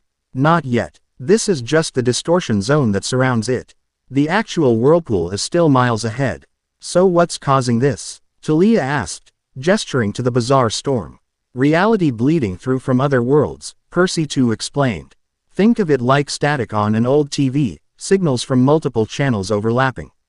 What we're seeing is weather patterns different realities intersecting with ours. The ship pushed forward into the distortion zone, the engines straining against increasingly erratic water currents. Strange phenomena manifested around them, rain that fell upward, patches of water that glowed with unnatural colors, even brief glimpses of landscapes that definitely weren't part of the Atlantic Ocean. There, Annabeth pointed ahead, where the chaotic patterns in the water seemed to converge toward a central point.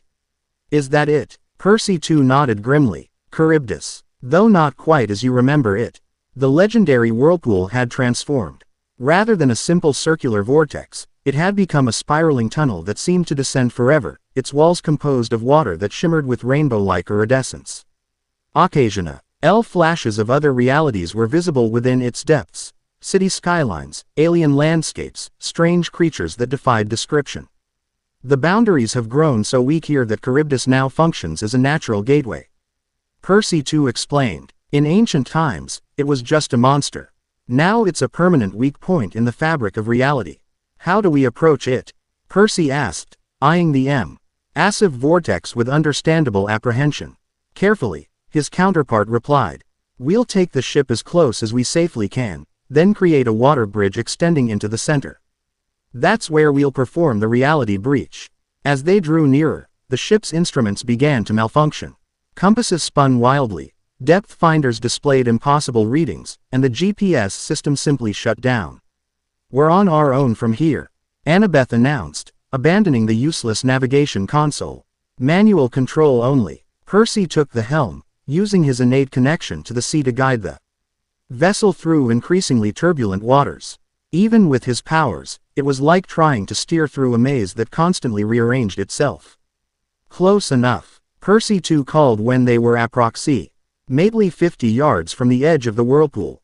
Drop anchor. The specially designed anchors, more like grappling hooks attached to carbon fiber cables, shot out and somehow found purchase despite the chaotic currents.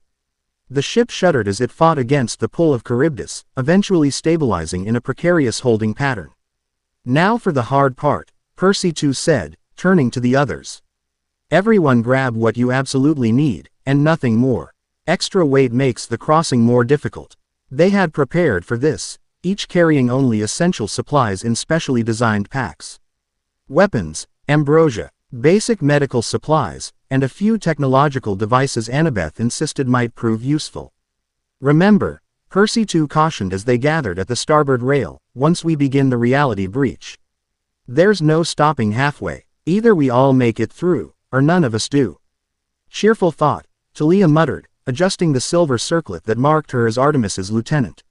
One last thing, Percy too added. Different realities have different rules. Your powers may work differently, or not at all, depending on where we end up. Be prepared to adapt quickly. Percy nodded, then turned to Annabeth and Talia. Last chance to back out. What we're about to do, it's beyond dangerous. It's literally stepping into the unknown. And let you have all the fun. Talia replied with a forced smile. Not a chance, kelp head. Annabeth simply took Percy's hand, interlacing their fingers. Together, seaweed brain, always. With that settled, Percy and his counterpart stepped to the edge of the rail, extending their hands toward Charybdis. Working in perfect synchronization, they called upon their power over water, creating a shimmering bridge that extended the ship toward the center of the massive vortex. Now the chakra layer, Percy too instructed. Both Percys summoned Kurama's energy, red chakra flowing from their bodies and infusing the water bridge, transforming it into something stronger, more substantial. The structure glowed with an inner crimson light, pulsing like a living thing. Whoa, Talia breathed, staring at the construct. Let's move, Percy too urged. The bridge won't hold forever. One by one, they stepped onto the glowing pathway, first Percy2, then Talia, then Annabeth, with Percy bringing up the rear. The surface beneath their feet felt solid despite its appearance, though it thrummed with power that vibrated through their bodies. As they progressed toward the center of Charybdis, the laws of physics seemed to loosen their grip. Gravity became inconsistent, at times pulling sideways or even upward. Sound distorted, sometimes reaching them before its source was visible, other times delayed by seconds. The V-Y air around them shimmered with prismatic effects, light bending in impossible ways. Almost there, Percy too called back, his voice warping strangely. Get ready for the breach. At the center of the vortex, they found not rushing water but a sphere of absolute stillness, a perfect bubble of calm amid the chaos. Percy too stepped into this space, gesturing for the others to join him. This is the nexus point, he explained, his voice returning to normal within the bubble, where our reality touches all others. It's here that we can open the breach. Percy joined his counterpart at the center of the sphere. The scroll of Yami now opened between them. The ancient text glowed with inner light, symbols shifting and reorganizing themselves before their eyes. Focus on our destination, Percy too instructed. Picture Soul Society, a realm of spiritual energy, where the guardians of the afterlife reside. Percy closed his eyes, trying to visualize a place he'd never seen based solely on his counterpart's descriptions. In his mind, he saw towering Japanese-style buildings, warriors in black robes wielding katanas that channeled spiritual energy, a world where the living and dead existed in carefully maintained balance. Now the technique, Percy too continued. Form these hand signs exactly as I show you. Percy followed his counterpart's movements, fingers forming unfamiliar patterns. As they completed each seal, energy built around them, not just Kurama's chakra, but something more fundamental, as if they were manipulating the very fabric of reality. Reality style, dimensional breach technique. They called in unison, completing the final hand sign. The space around them shuddered. The sphere of calm began to spin, slowly at first, then faster, creating a tunnel of swirling energy. At its far end, a pinpoint of light appeared, gradually expanding into a window that showed glimpses of another world. Hold it steady, Percy too shouted over the rising crescendo of energy. Focus on the tether. Percy strained to maintain the technique, simultaneously keeping his connection to home firmly in mind. Sweat beaded on his forehead as the breach widened further, now large enough for a person to step through. Talia, you first, Percy too directed, then Annabeth. Talia hesitated only briefly before squaring her shoulders and leaping through the portal. She vanished in a flash of light, her form dissolving into particles that were drawn into the other reality. Annabeth approached next, pausing to meet Percy's gaze. See you on the other side, she promised, then stepped into the breach. Now us, Percy too said, his face strained with effort. Together, on 3. 1, 2, 3. Both Percys released the hand signs and dove forward simultaneously. As they entered the breach, Percy felt his body disintegrating, not painfully, but as if he were becoming pure energy, free from physical constraints. For one eternal moment, he existed everywhere and nowhere, aware of countless realities flowing past like rivers of light. He could sense other vessels scattered across the multiverse, bright points of familiar yet different energy that called to him. Then reality reasserted itself, and Percy felt his body reforming. He crashed onto solid ground, rolling to absorb the impact as his physical form solidified once more. Gasping, he pushed himself to his knees, trying to orient himself in this new world. The first thing he noticed was the quality of the air, heavier somehow, charged with energy that tingled against his skin. The sky above was a different shade of blue than he was accustomed to, and 2 moons hung on the horizon despite the daylight. "Everyone make it." Percy II's voice came from nearby, sounding slightly strained but intact. "I'm here," Talia called, already on her feet and scanning their surroundings warily. "Annabeth?" Percy asked, a note of concern creeping into his voice when he didn't immediately spot her. "Over here," she replied, emerging from behind what appeared to be a massive stone pillar. "Just checking our perimeter. Looks clear for now." Percy took stock of their location. They stood in what seemed to be ancient ruins, crumbling stone structures overgrown with unfamiliar vegetation. The architecture reminded him vaguely of classical Japanese designs, but with elements he couldn't identify. "This isn't Soul Society," Percy too frowned, looking around in confusion. "Something diverted us. We're in the wrong reality." "How is that possible?" Annabeth asked. "I thought you'd done this before." "I have," Percy too confirmed, his expression troubled. "But the boundaries are deteriorating faster than I realized. The pathways between worlds are becoming unpredictable." "So where are we?" Talia demanded, her hand resting on her silver bow. Percy too studied their surroundings, then looked up at the dual moons. His face paled slightly. "We're in the elemental nations," he said quietly. "Naruto's world. But something's wrong. It looks abandoned." Percy felt Kurama stir within him, the fox's consciousness pressing forward with unusual urgency. "This is my world," the Nine Tails confirmed. "But changed. Damaged. I sense absence." "Absence of what?" Percy asked aloud. "Life. Power. Purpose. This place has been harvested." The ominous word sent a chill down Percy's spine. He was about to ask for clarification when a new voice spoke from behind them. Well, look what the breach dragged in. 2 vessels for the price of 1. The master will be pleased." They spun to face the Nuko. A slender figure in the familiar black cloak with red clouds. Unlike Pain, this Akatsuki member wore an orange spiral mask that revealed only one eye. That eye gleamed with the same ringed pattern Percy had seen before. "Obito," Percy too growled, instantly shifting into a combat stance. "Or do you still call yourself Toby in this world?" The masked figure tilted his head. "You know me. How interesting. You've encountered me in another reality, then." "I know you're working for the Void Eater," Percy too replied. "Harvesting divine energy across realities, weakening the boundaries between worlds."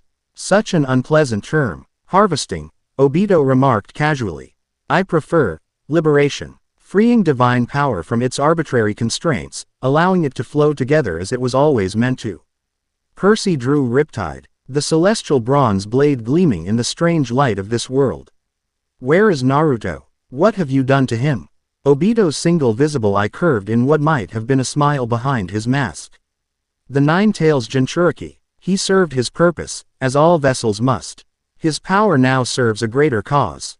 "He's lying," Kurama snarled in Percy's mind. "Naruto would never submit willingly." "Enough talk," Talia declared, her bow materializing in her hands. "We didn't come here to chat."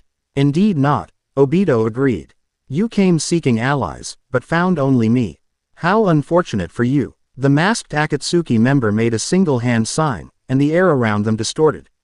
Suddenly, they were surrounded by a dozen white, humanoid creatures with blank faces and misshapen limbs. "White Zetsu clones," Percy too explained quickly. "They absorb chakra. Don't let them touch you for too long." Percy had no intention of letting these creatures anywhere near his friends. Calling upon Kurama's power, he summoned the chakra cloak, red energy flaring around his body. Beside him, Percy too did the same, though his transformation went further, immediately manifesting 2 tails behind him. Annabeth drew her Dracon bone sword, the milky white blade seeming to drink in the strange light of this world. Talia knocked an arrow, electricity crackling along its shaft. "Kill the companions," Obito ordered the Zetsu clones.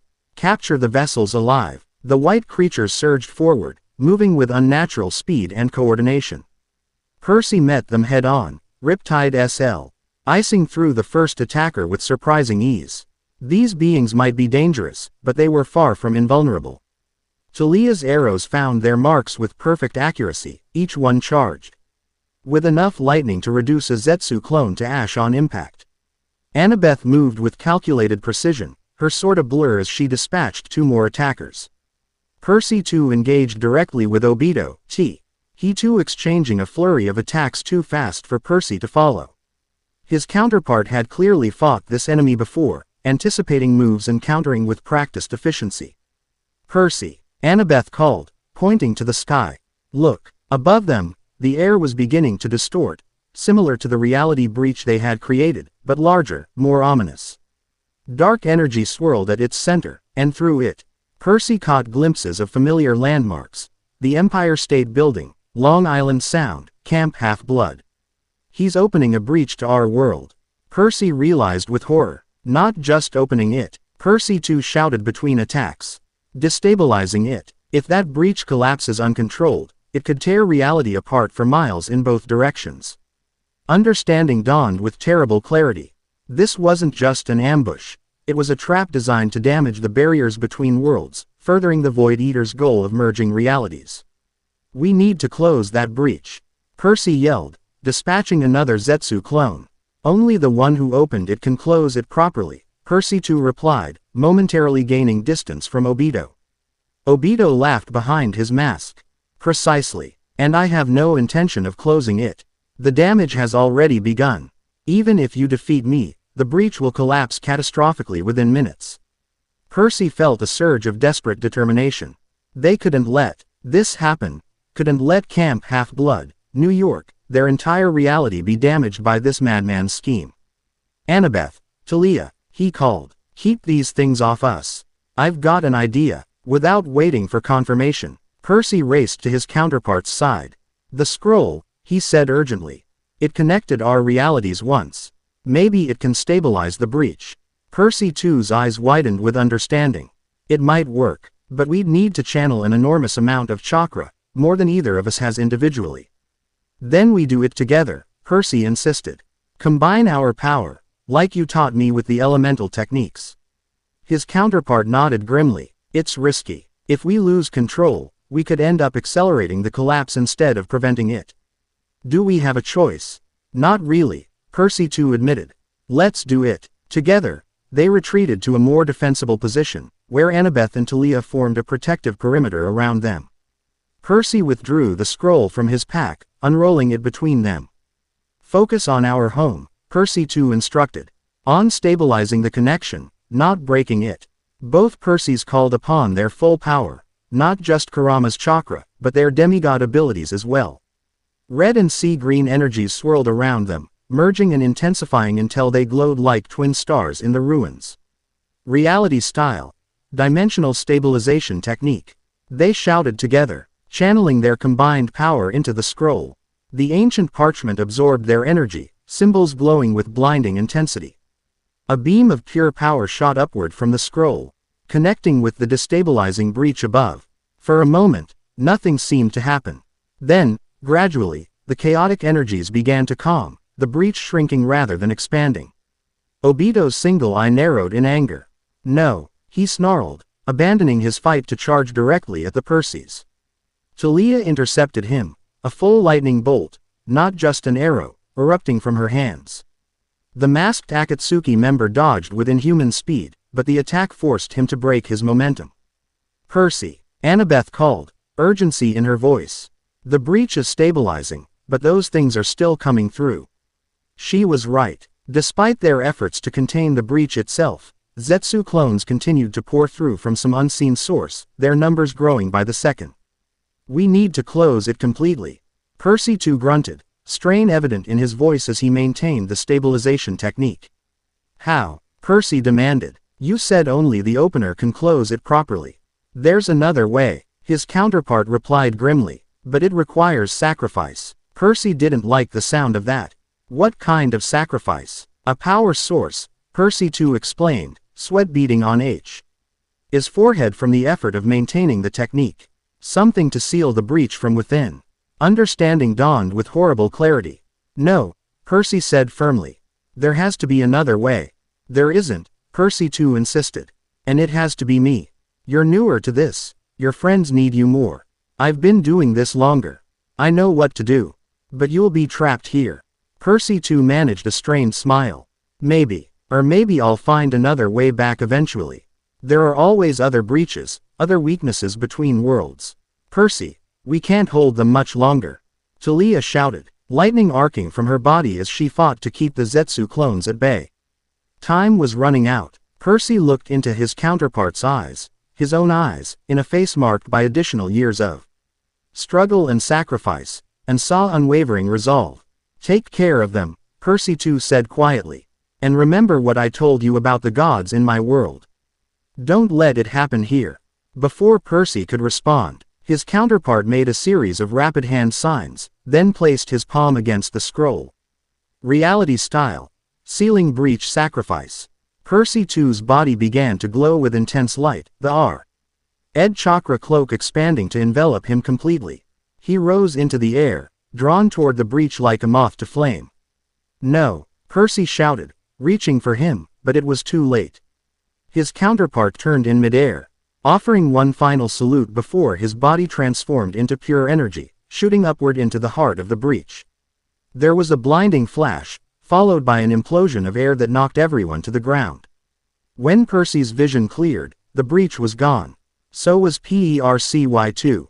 Obito stood amid the ruins, his posture conveying irritation despite his masked face. A noble sacrifice, he remarked coldly. Ultimately futile, of course. There are countless other weak points we can exploit. Percy rose to his feet, grief transforming instantly to rage.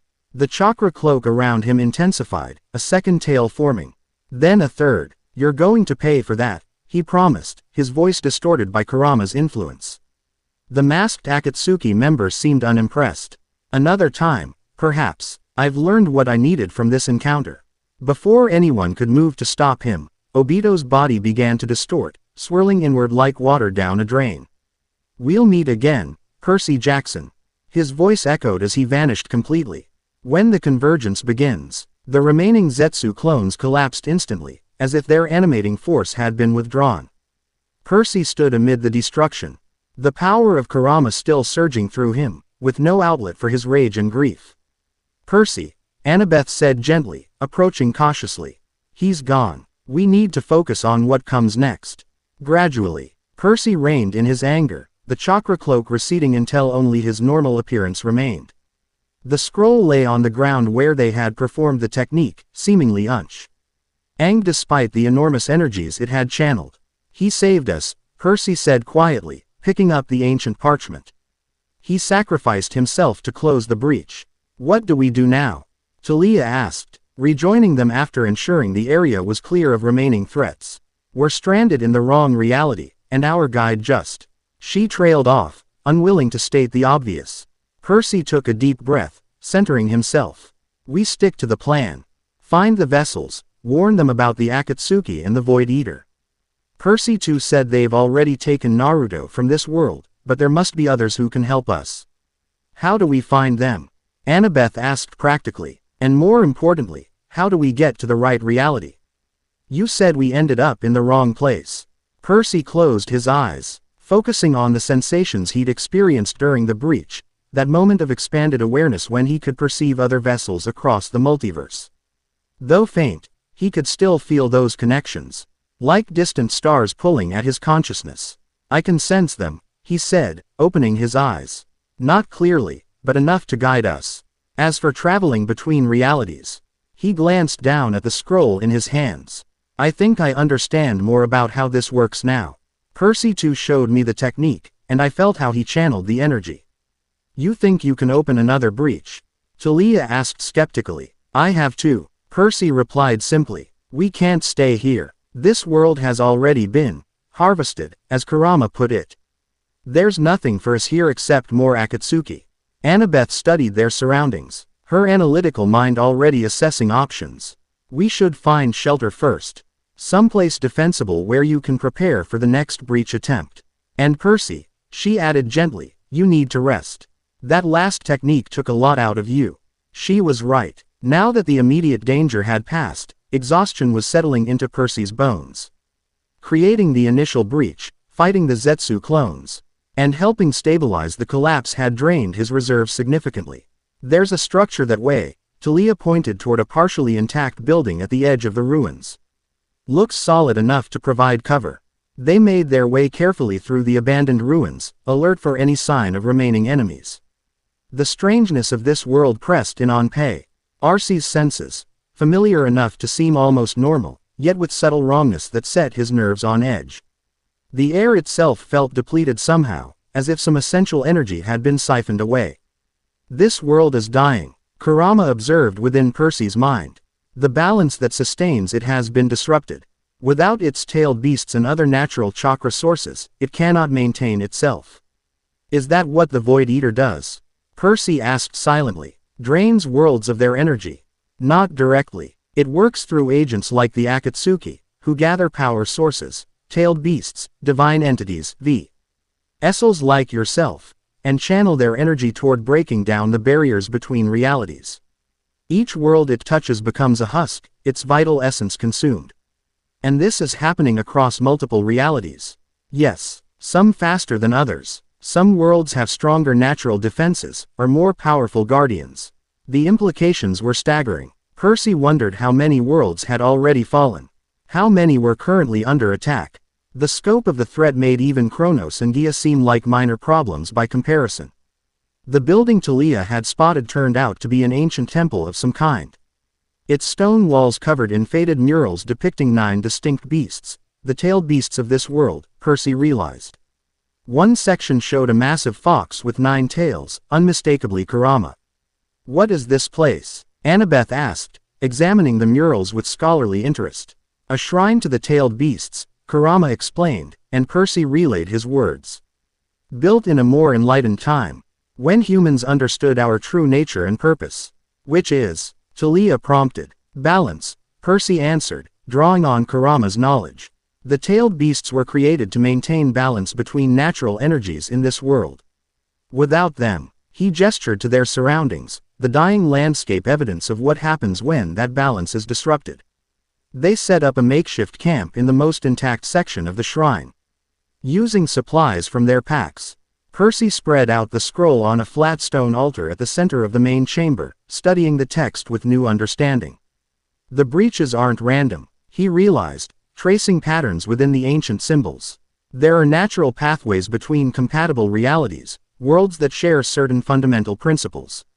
That's why we ended up here instead of Soul Society. The instability caused our breach to follow the path of least resistance. So how do we make sure the next breach takes us where we want to go? Annabeth asked. Percy continued examining the scroll. It's about specificity and power.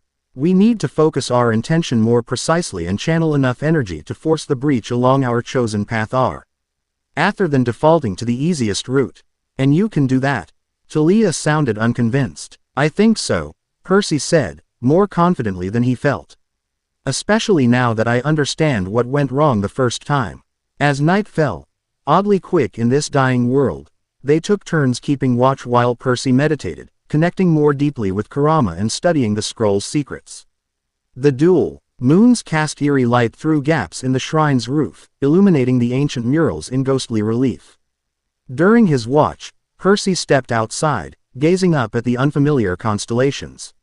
Ding in another reality, a world with different rules, different history, different everything, was profoundly disorienting. Yet beneath the strangeness, he sensed connections, patterns that repeated Ross realities like echoes of some fundamental truth. Can't sleep. Annabeth joined him, wrapping her arms around herself against the night chill. Just thinking, Percy replied. About Percy, about what we're up against. He made his choice, Annabeth said gently. He saved us, saved our world from whatever damage that collapsing breach would have caused. I know, Percy sighed, but he said something before the end. About the gods in his reality being gone. Consumed. He warned me not to let it happen in our world. Annabeth considered this. That would explain why he was alone, why he seemed so haunted. He'd lost everything. Not just lost, Percy corrected. Had it taken by this Void Eater entity that's apparently consuming divine power across multiple realities. Including gods. Annabeth realized, the full implications sinking in. Are gods. Percy nodded grimly. If what he said is true, Olympus itself is under threat. Maybe that's why the scroll found me, not just because I'm a demigod, but specifically because I'm connected to the pantheon it's trying to protect. Which means finding these other vessels isn't just about stopping some interdimensional threat, Annabeth concluded. It's about saving our parents, our entire divine family. Exactly. Percy turned to face her fully, his expression resolute in the moonlight. Which is why we need to succeed where PERCY2 failed. We need to gather allies, understand what we're facing, and find a way to stop it permanently, not just in our world, but in all worlds. Annabeth smiled softly, reaching up to touch his cheek. Just another Tuesday for Percy Jackson, right? He managed a small laugh. Right. They stood together in comfortable silence for a moment, two tiny figures from Anyo. Their reality standing beneath alien stars. Finally, Annabeth spoke again. Percy, when we find these other vessels, Ichigo, Edward, whoever else is out there, what then? Percy too mentioned a convergence. What is that exactly? I'm not entirely sure, Percy admitted. From what I gathered, it's some kind of gathering of all vessels at a specific nexus point between realities. A place where our End power could potentially stand against the Void Eater directly. And where is this nexus point? That's just it. I don't think it exists yet. Or rather, it hasn't been revealed. The scroll contains references to a gate that will appear when all vessels awaken to their purpose. Until then, we gather allies, prepare, and try to slow the Void Eater's progress where we can. Annabeth nodded thoughtfully. A cosmic game of chess, with realities as the board and vessels as the pieces. And we're currently several moves behind, Percy added grimly. Morning came with startling abruptness, a characteristic of this dying world, where natural cycles were increasingly erratic. After a quick meal of supplies from their packs, Percy returned to studying the scroll, now with renewed determination. I think I've got it, he announced finally. The correct sequence for a controlled breach to Soul Society. What do you need from us? Talia asked, checking her weapons in preparation. Support and focus, Percy replied. The technique requires intense concentration. Any distraction could send us veering off into yet another wrong reality. They moved outside the shrine, where Percy W. Old have room to perform the complex technique without risk of damaging their shelter. He chose a flat, open area, then carefully unrolled the scroll on the ground before him. Stand back, he instructed. If this works, the breach will form about 10 feet above us. It should remain stable for approximately 30 seconds, enough time for all of us to pass through. Annabeth and Talia took positions several yards away, weapons ready in case any unwelcome visitors appeared during the vulnerable moments of the technique. Percy knelt before the scroll, placing his palms flat against its ancient surface. Focus your intention, Kurama guided him. See your destination clearly in your mind. Feel the pull of the vessel there, Ichigo Kurosaki, the Soul Reaper who carries a fragment of my power in his world. Percy closed his eyes, concentrating on the sensations he'd experienced during their first breach, that moment of expanded awareness when he could perceive other vessels. He sought the specific signature that matched Kurama's description, a powerful spiritual energy with undertones of hollow darkness, tempered by unwavering determination. There, a bright point of connection, like a beacon calling to him across the void between worlds. Percy fixed his attention on that signature, using it as an anchor for the breach he was about to create. Drawing deeply on his reserves, Percy channeled chakra into the scroll. Red energy flowed from his hands, illuminating the ancient symbols from within. The parchment began to hover above the ground, rotating slowly as power built within it. Reality style. Precision breach technique, Percy intoned, forming the complex hand signs PERCY2 had taught him. The air above the scroll shimmered, then split open like a curtain being torn apart. Beyond the breach, Percy glimpsed a very different world, a traditional Japanese-style town built of white stone, with figures in black robes moving in the distance. It's working, Annabeth called, excitement evident in her voice. Percy maintained his focus, sweat beading on his forehead as he fought to keep the breach stable and aligned with their intended destination. This was far more difficult without his counterpart's help, like trying to hold open a massive door against hurricane-force winds. Hurry, he urged through gritted teeth. I can't hold it long. Talia went first, leaping confidently into the breach with a flash of silver as her hunter's garb caught the light. Annabeth followed immediately after, pausing only long enough to make eye contact with Percy, a silent communication of trust and determination. As the breach began to fluctuate, Percy grabbed the scroll and jumped upward, passing through the dimensional gateway just as it started to collapse behind him. For the second time, he experienced that moment of expanded consciousness, existence beyond physical form, awareness of countless realities flowing past like rivers of light. This time, though, he maintained clearer focus, guiding his trajectory toward the specific reality he'd targeted.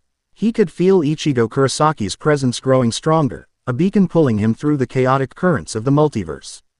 Reality reasserted itself with jarring abruptness. Percy materialized several feet above solid ground, tucking into a roll as he landed to absorb the impact. The scroll clutched protectively against his chest. He came up in a defensive crouch, immediately scanning for Annabeth and Talia. Both had landed safely nearby, already on their feet and taking in their new surroundings. They stood in what appeared to be a training ground of some kind, a massive underground cavern with artificial sky painted on the ceiling and rocky terrain extending in all directions. "Did we make it?" Talia asked, bow in hand as she surveyed the unusual landscape. Before Percy could answer, a new voice called out from above them. "Who the hell are you people, and how did you get into my training ground?" They looked up to see a young man standing on a rocky outcropping, watching them with suspicious brown eyes. His most distinctive feature was his spiky orange hair, though the massive cleave R-like sword strapped to his back ran a close second. He wore a black kimono-like uniform with white undergarments, the standard attire of a soul reaper, according to Percy II's descriptions. "Ichigo Kurosaki," Percy ventured, slowly rising from his crouch. The orange-haired young man's eyes narrowed. "Yeah, and you are Percy Jackson." He gestured to his companions. "This is Annabeth Chase and Talia Grace. We've come from another reality to find you." Ichigo's expression didn't change, but his hand drifted toward the hilt of his massive sword. "Another reality, huh? And why would you be looking for me specifically?" Percy decided directness was the best approach. "Because you're a vessel of Yami, like me. And there's a threat coming for all of us, something that's consuming divine power across multiple worlds." Recognition flickered in Ichigo's eyes, followed quickly by wariness. "You know about that? About the red energy and the weird scroll with shifting text?" Percy nodded, carefully displaying the scroll he carried. "We have the same power, from different sources. In my world, it manifests through a being called Kurama, the nine-tailed fox. In mine, it's connected to my hollow powers," Ichigo replied. Relaxing slightly though his hand remained near his weapon. "Started about 6 months ago. Dreams, new abilities, weird visions of other worlds. Then you know what we're talking about." Annabeth stepped forward. "Have you encountered anyone calling themselves Akatsuki? Wearing black cloaks with red cloud patterns?" Ichigo's expression darkened. 3 weeks ago, a guy with piercings all over his face and weird ringed eyes. Called himself Pain. Said he was evaluating me. He came to our world too," Percy confirmed. "He's part of an organization that's gathering vessels. Either testing us or trying to capture us, we're not entirely sure. But we know they serve something called the Void Eater, an entity that's consuming divine power across realities." Ichigo considered this information, then sighed heavily. Of course, because dealing with hollows, Aizen, and the Soul Society wasn't complicated enough already. He jumped down from his perch, landing lightly before them. "Come on, if we're going to talk about interdimensional threats, we should do it somewhere more private. And I know someone who'll want to hear this." He led them toward A.L. Adder at the far end of the training ground, climbing up to what turned out to be a small candy shop in a quiet district of Karakura town. Inside, a strange man in traditional Japanese clothing and a striped bucket hat was waiting. As if he'd somehow expected their arrival. Well, the man said, fanning himself leisurely. "Visitors from another reality. How fascinating. You knew they were coming, Urahara?" Ichigo asked, not sounding particularly surprised. "Let's say I detected certain disturbances in the fabric between worlds," the man replied enigmatically. "Though I confess, I expected Shinigami or hollows, not." He studied the newcomers with sharp eyes. "Whatever you three are, I'm a demigod, Percy explained. Son of Poseidon from Greek mythology. Annabeth is a daughter of Athena. And Talia is a daughter of Zeus and lieutenant to Artemis. Demigods. How delightful, Urahara exclaimed with exaggerated enthusiasm. I've always found Western mythology quite fascinating. Please, sit. Despite his seemingly carefree manner, Percy sensed this Urahara person was analyzing their every move, every word. As they settled around a low table, the shopkeeper prepared with practiced motions while continuing the conversation. So, what brings demigods from another reality to our humble Karakura town? I suspect it's not a social call. Percy exchanged glances with Annabeth and Talia before launching into their explanation. The scroll of Yami, the vessels across multiple realities, the Akatsuki, the Void Eater, and the impending convergence. He included what they'd witnessed in Naruto's world and the sacrifice Percy-2 had made to save them. Urahara listened attentively, his initial frivolous manner giving way to serious consideration as the enormity of the threat became clear. Ichigo, for his part, grew increasingly troubled. So these Akatsuki guys took down Naruto? The Soul Reaper asked when Percy finished. I thought he was supposed to be one of the strongest vessels. We don't know exactly what happened, Percy admitted. Only that his world had been drained somehow, harvested of its natural energy. And the same could happen here, Urahara mused. Or in your world, if this Void Eater continues unchecked. Yes, Annabeth confirmed. That's why we need to gather the vessels, to combine our power and understanding before it's too late. Urahara tapped his closed fan against his chin thoughtfully. This convergence you mentioned, a gathering of vessels at some nexus point between realities. Do you know when or where this is supposed to occur? Percy shook his head. Not exactly. The scroll contains references to a gate that will appear when all vessels awaken to their purpose. Until then, we're trying to find and warn as many vessels as possible. And you believe Kurosaki-san is one of these vessels? Urahara asked. I know he is, Percy stated with certainty. I can sense it, the same way I can sense other vessels across realities. We share a connection through Yami's power. Ichigo had been unusually quiet, processing everything they'd told him. Now he spoke up, his voice resolute. If what you're saying is true, then I don't have much choice. This Void Eater thing threatens the Soul Society, the world of the living, everything. I have to help stop it. It won't be easy, Talia warned. We barely escaped our last encounter with the Akatsuki, and that was with Percy-2's help. We're still learning how to navigate between realities safely. When is it ever easy? Ichigo replied with a hint of grim humor. At least this time I'm getting some warning before being thrown into the deep end of another supernatural crisis. Urahara set down his teacup with deliberate care. Before you all rush off to save the multiverse, perhaps we should consider strategy. You mentioned other vessels. How many are there, and who else have you located? We're not sure of the total number, Percy admitted. The scroll suggests there could be dozens across different realities, though only a few with power levels comparable to vessels like Ichigo and myself. We know of at least one more major vessel, Edward Elric. An alchemist from a world very different from either of ours. And you intend to find him next. That's the plan. From what Percy-2 told us, Edward's reality has unique properties that might help us understand how to combat the Void Eater more effectively. Urahara nodded thoughtfully. A sound approach. However, I suggest you remain here for at least a day or two. You need rest after your journey. And I'd like to study this scroll of yours, with your permission, of course. My expertise in interdimensional matters might prove useful. Percy hesitated, instinctively protective of the scroll. Yet he sensed no malice from Urahara, only genuine curiosity and a desire to help. All right, he agreed, but the scroll doesn't leave my sight. Of course, of course. Urahara's lighter demeanor returned. I wouldn't dream of separating a vessel from his sacred text. Besides, I suspect it wouldn't work properly for anyone but you anyway. As they continued discussing plans, Percy felt a weight lift slightly from his shoulders. They had found Ichigo, their first ally in this interdimensional struggle. The loss of Percy-2 still stung, but his sacrifice hadn't been in vain. They were moving forward, gathering the forces they would need to confront the Void Eater. The game board was expanding, the pieces aligning. And for the first time since discovering the scroll, Percy felt a flicker of hope that they might actually have a chance to win. Over the next 2 days, Percy and his companions immersed themselves in the strange reality of Soul Society in Karakura Town.